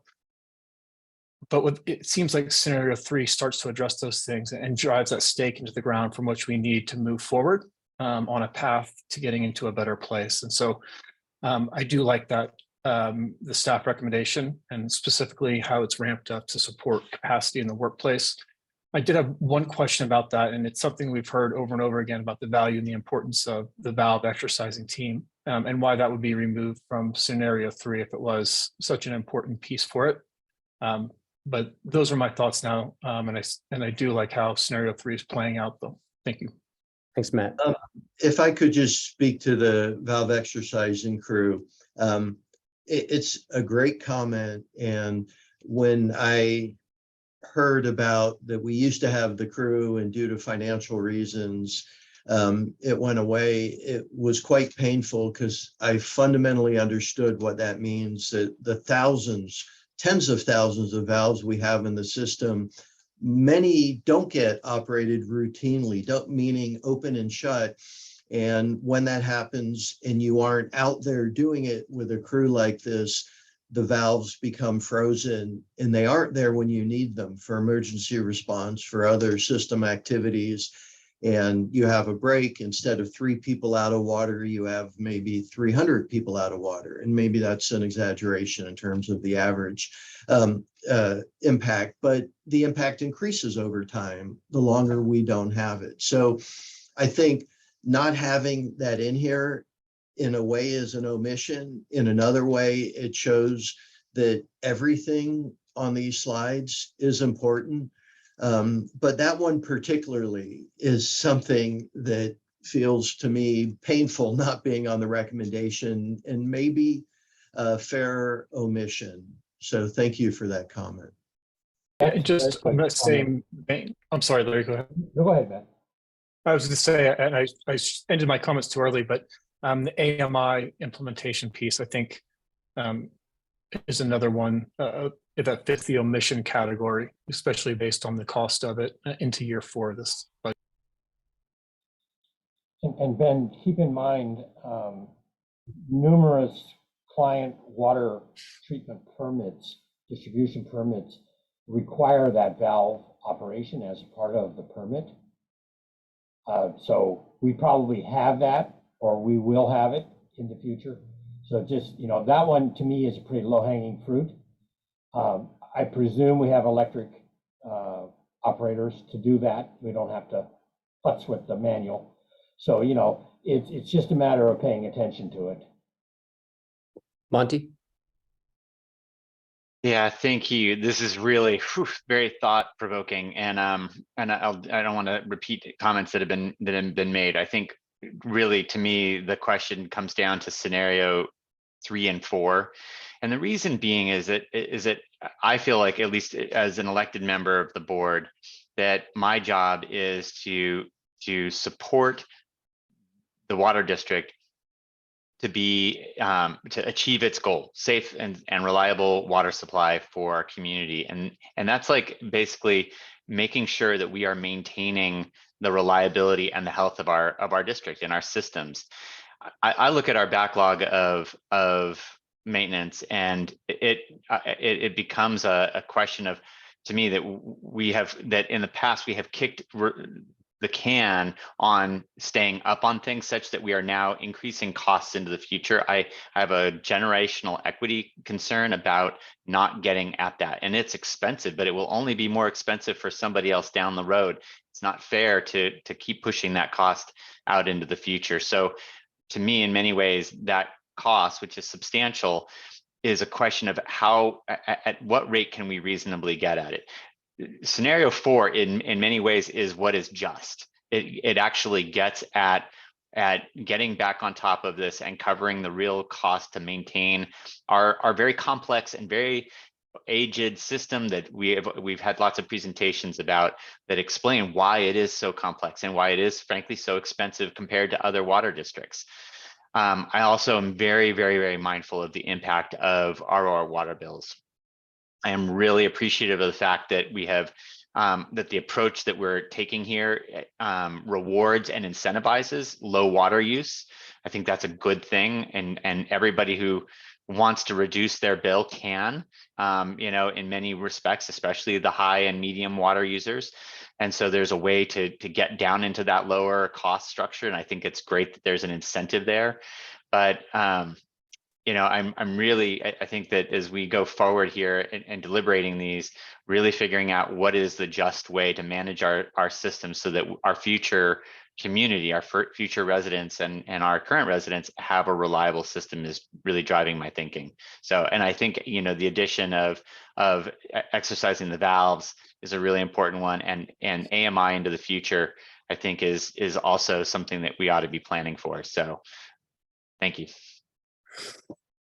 Great. A quick comment, then we'll go to public comments. I think the headline here is that we're considering, the staff is recommending a 35% increase in year one, and then fairly normal increases in the following 3 years that reflect inflation and reflect the core basic urgent critical needs of the district. So that 35% number is kind of what is being recommended. And I agree, there's not a giant difference between scenario 2 and 3. It's just a matter of when we do the investments. And Monty, I hear your point about thinking about how we can, really consider some of the other important items in scenario 4. So I think there's some homework that both Larry gave the team about making sure these truly are urgent, specifically around Smith Saddle and some other investments. So let's take another revisit of that. And let's look at whether we can front load AMI a little bit more and look at some of the timing of when we start to invest in these items. But that 35% year 1 to 45% seems to be in the direction. Maybe it'd be a little bit more or less. And I know this has been an enormous amount of work. So Director Smith, if I could, before I wanted to get maybe a bit further if we could. So if we look at scenario 3, Yep. What I was thinking is potentially we could look at that 4% in the 4th year and put the valve exercising crew there and begin AMI, which would probably just bring it up to 5%, maybe 5.5%. And the concern on Smith Saddle, I think it's a fair, but here we're just saying 2 large CIP projects. So maybe Director Russell, can support that it's TBD and we have some work to do to decide, is it Ross or Smith Saddle? And that would be the understanding going into that. But I'd love to hear from the other board members in terms of this scenario 3, because we would like to begin to prepare the 218 mailer and understand if we have the general sense of the board that this looks like the right track, because there's quite a lot of work that will go into that. Ben, I'll jump in on that. I would be in favor of moving forward with the additions that you've identified or that others have identified. But really now moving forward, I just think there's diminishing gains at this point in continuing to investigate numbers. I think there's enough flexibility in how some of the big investments are made for CIP that we don't have to make those decisions right now. So I think, my understanding was that at the end of today, we were going to have you were really looking for board direction now. Yes. So that we're making progress, not a request for more analysis. And again, just to repeat, I do think that there's diminishing gains on additional analysis at this point. Just to remind everyone, including the public, this is, I don't know, many hours of covering these topics. And if some questions have not yet been answered or the board has not yet posed them, I'm a little uncertain as to why those didn't come up earlier, because we're running out of time. Matt? No, I mentioned earlier that I support scenario 3, and then with the consideration for the valve replacement crew, and I think AMI needs to be considered. It'd be hard to support without that piece of infrastructure. And again, I think I share your frustration, Judd, with the delay in implementation based on other software services, but I don't want to let it fall off the radar for that. And I also think, to kind of piggyback on Ranjiv, your comments, there's some opportunity to make some changes down the road based on investments. And so these numbers give us the framework. And we also have the addition of potential grant funding, et cetera. So I think this framework sets us up to get back on the right path. And again, I support scenario 3 with those additions. Larry? Oop. Larry, I think the staff's looking for feedback on a little more detail. Are we? I'm still neutral on this, so proceed without me for now. Monty? I think, that scenario 3, at a minimum, as it is presented here, I'd like to see it with the additional enhancements we've talked about. I think that it gets us, again, it doesn't get us fully on track to keeping pace with our maintenance, let alone dealing with the backlog in the way that I think we need to. But we're adjusting to a lot here, and so it is probably prudent and fair to obviously to ramp things up and not expect to turn things around on a dime. And so I think in that way, scenario 3 reflects, some important, really essential investments. And so I would support that. Great. Yeah, I think it's important for the public to recognize that the baseline gets us back to not losing $1 million a month, not, having a deteriorating infrastructure. That baseline, that 20% increase in year 1 is like the absolute minimum to stay basically alive. And the minimum, I don't think, is what we're here to do. I think we're here to strive to be the best possible agency that we can be while being prudent. We have one of the best programs for low-income people of a district of our kind. And so we have support for people who cannot afford higher rates. And I'm proud of that. And I'm glad that we're continuing that, and that's baked in here. So 20% increase year 1 is really just the basic level of increase. And so now we're talking about that extra incremental 15%. I believe that this would serve our public well. And I do not believe that we're being luxurious. I don't believe that we're being overreaching. I believe that we are being prudent and thoughtful. And this is a well done presentation. I agree with Matt that as soon as we can get that SAP implementation done, we should be cranking on AMI, and we should move it up as early as we possibly can. And I'll look to the staff on some of the nuances around the valve replacements and others. So I'm supportive of this. I would lean towards some of those other investments that Monty indicated as well. And so I think we can refine it. I think we're getting very, very close. And I hope that's the direction you're looking for, Ben. Yeah, I just didn't understand the refine. I heard from Monty, I believe, that with the enhancements, he's good in understanding staff capacity with the scenario. And did I hear that from you as well? Yep. Okay, thank I you. think we can go to public comment. We have 2 speakers right now, Mr. Ed Jamison and then Mr. Larry Minikes. Go ahead, Mr. Jamison. Yes, thanks. I'd just like to acknowledge the outstanding job that staff did concisely presenting a lot of complicated information in a readily understandable way this morning, very effectively enabling the board to realistically get a handle on determining the district's needs. This was really well done. On the subject of vendor financing, no vendor can finance things more cheaply than our muni bond rates. Vendor capital costs would be at least twice of that in MMWD, and their financing costs include an equity cost that is far higher than their bonding rates.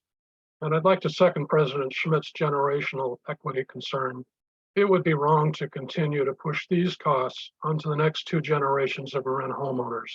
And finally, I'd like to acknowledge the board's courage to do what has been made so clear is needed. Thanks. Thank you, sir. Mr. Larry Minikes. Yes, thank you. I'll second Mr. Jamison's remarks there. And before there's really settlement on scenario 3 versus scenario 4, to Director Sampson's earlier comments, it'd be helpful to understand, are we talking 50 cents more a day to 75 cents more a day? So that we understand in real dollars what we're talking about, so that we can define possibly what affordability means to the majority of our customers here, of our ratepayers here, excuse me. And it would be prudent as well to have a disaster planning scenario in place. What if we have a major event on the watershed, because post-fire recovery can be incredibly expensive. So that should be baked into this, that what if this happens? How do we go forward from there? Thank you. Thank you, Mr. Minikes. And then Mr. Roger Roberts. Yes, the only comment I would make is that scenario 3 with the additions that have been proposed this morning makes sense. And to add to that, I think the more that you front end load the expenses, the better off you'll be in terms of dealing with inflation. And so delaying anything, it's going to be more expensive and considerably more expensive with what we're seeing today with capital investment costs. So I would urge you to front end load the expenses as much as possible to reduce the cost of the district over time.